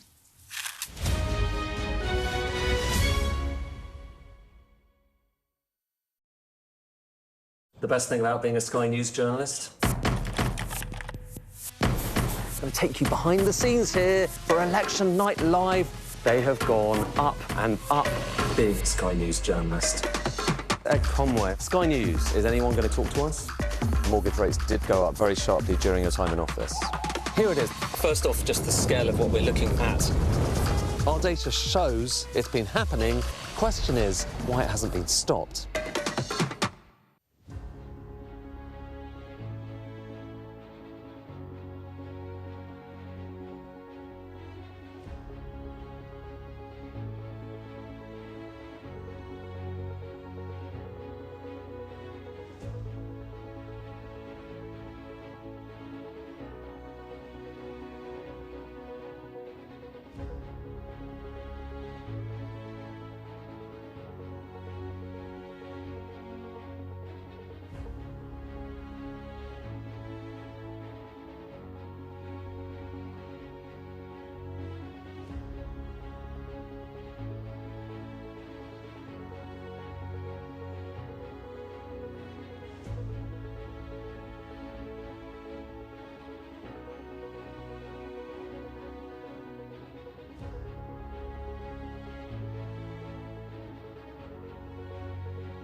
Hello, you're watching Sky News Today. I'm Gareth Barlow. It's 10 o'clock and these are the headlines. No platform will get a free pass. The Prime Minister launches a crackdown on social media to protect children from harmful content. The Bondi Beach terror attack suspect appears in court for the first time. It's never too late to do the right thing, an emotional appeal from US TV host Savannah Guthrie for information about her missing mother. The family of an Iranian protester tells Sky News that they were forced to pay for the bullet that killed their son. Ignored, denied pain relief and told to shut up, we hear from the mothers speaking up about racial inequality in maternity care. And can Team GB add to their gold medal haul following a record-breaking weekend at the Winter Olympics?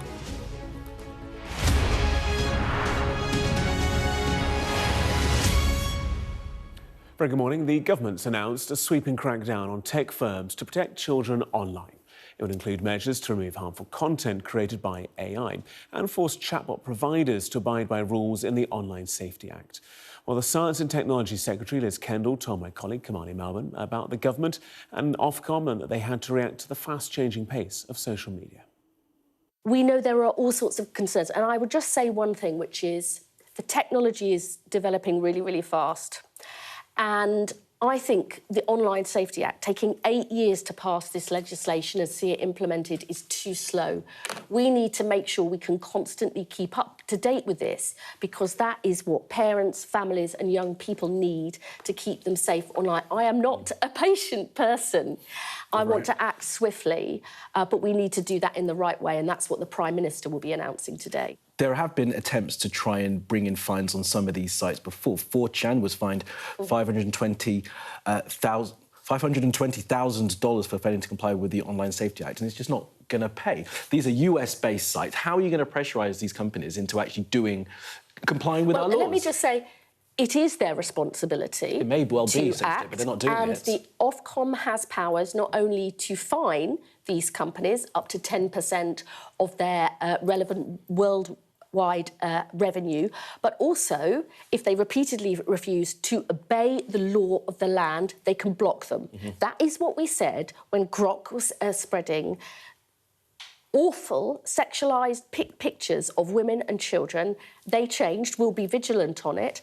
It is important that the responsibility lies with those companies, and it is also important that Ofcom acts swiftly, and we are clear that for those companies that repeatedly refuse to obey the law, Ofcom has the full force of this government support to implement those measures. So in a word, if they don't comply, you will ban these firms? It is for Ofcom, as the legislation is set up, they have the power to fine them, and if they repeatedly refuse to follow British law, to block them from being available in.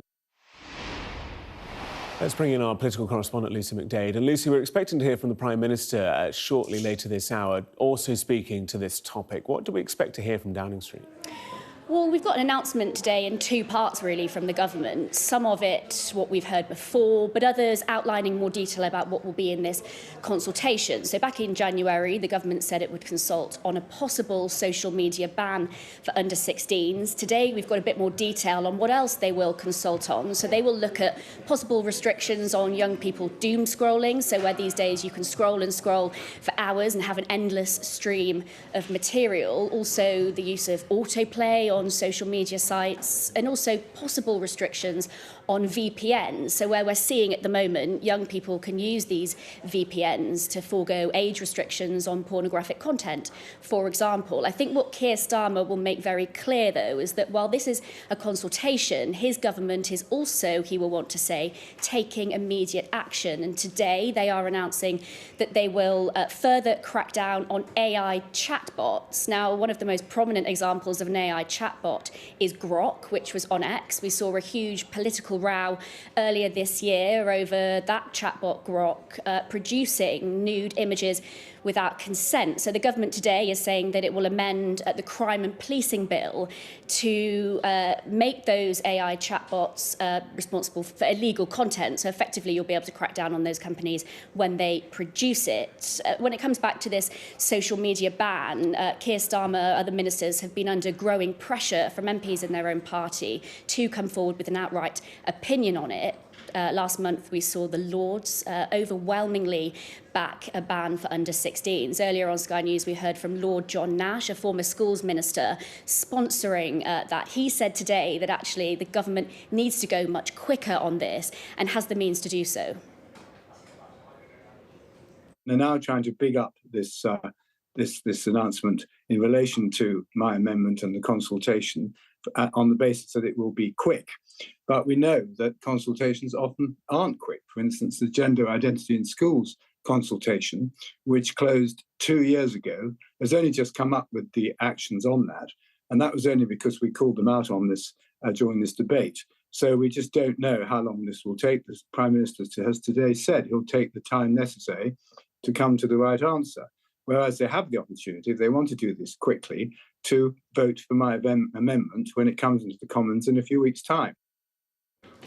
Well, you asked what we'll hear from Keir Starmer very shortly when he gives that speech later. He's already written on Substack this morning saying that he's a father of two. He understands just how difficult it is at the moment to police a child's social media use. The Technology Secretary, Liz Kendall, echoed a similar thing when she was on the programme this morning. I think what we've got today is the Prime Minister coming out. One of the things he's already said is that politics can be a force for good. We saw the difficult time that Keir Starmer had last week, and I think this morning it's the start of recess, half-term for many. He's very keen to come out and say that politics can do good and can change things.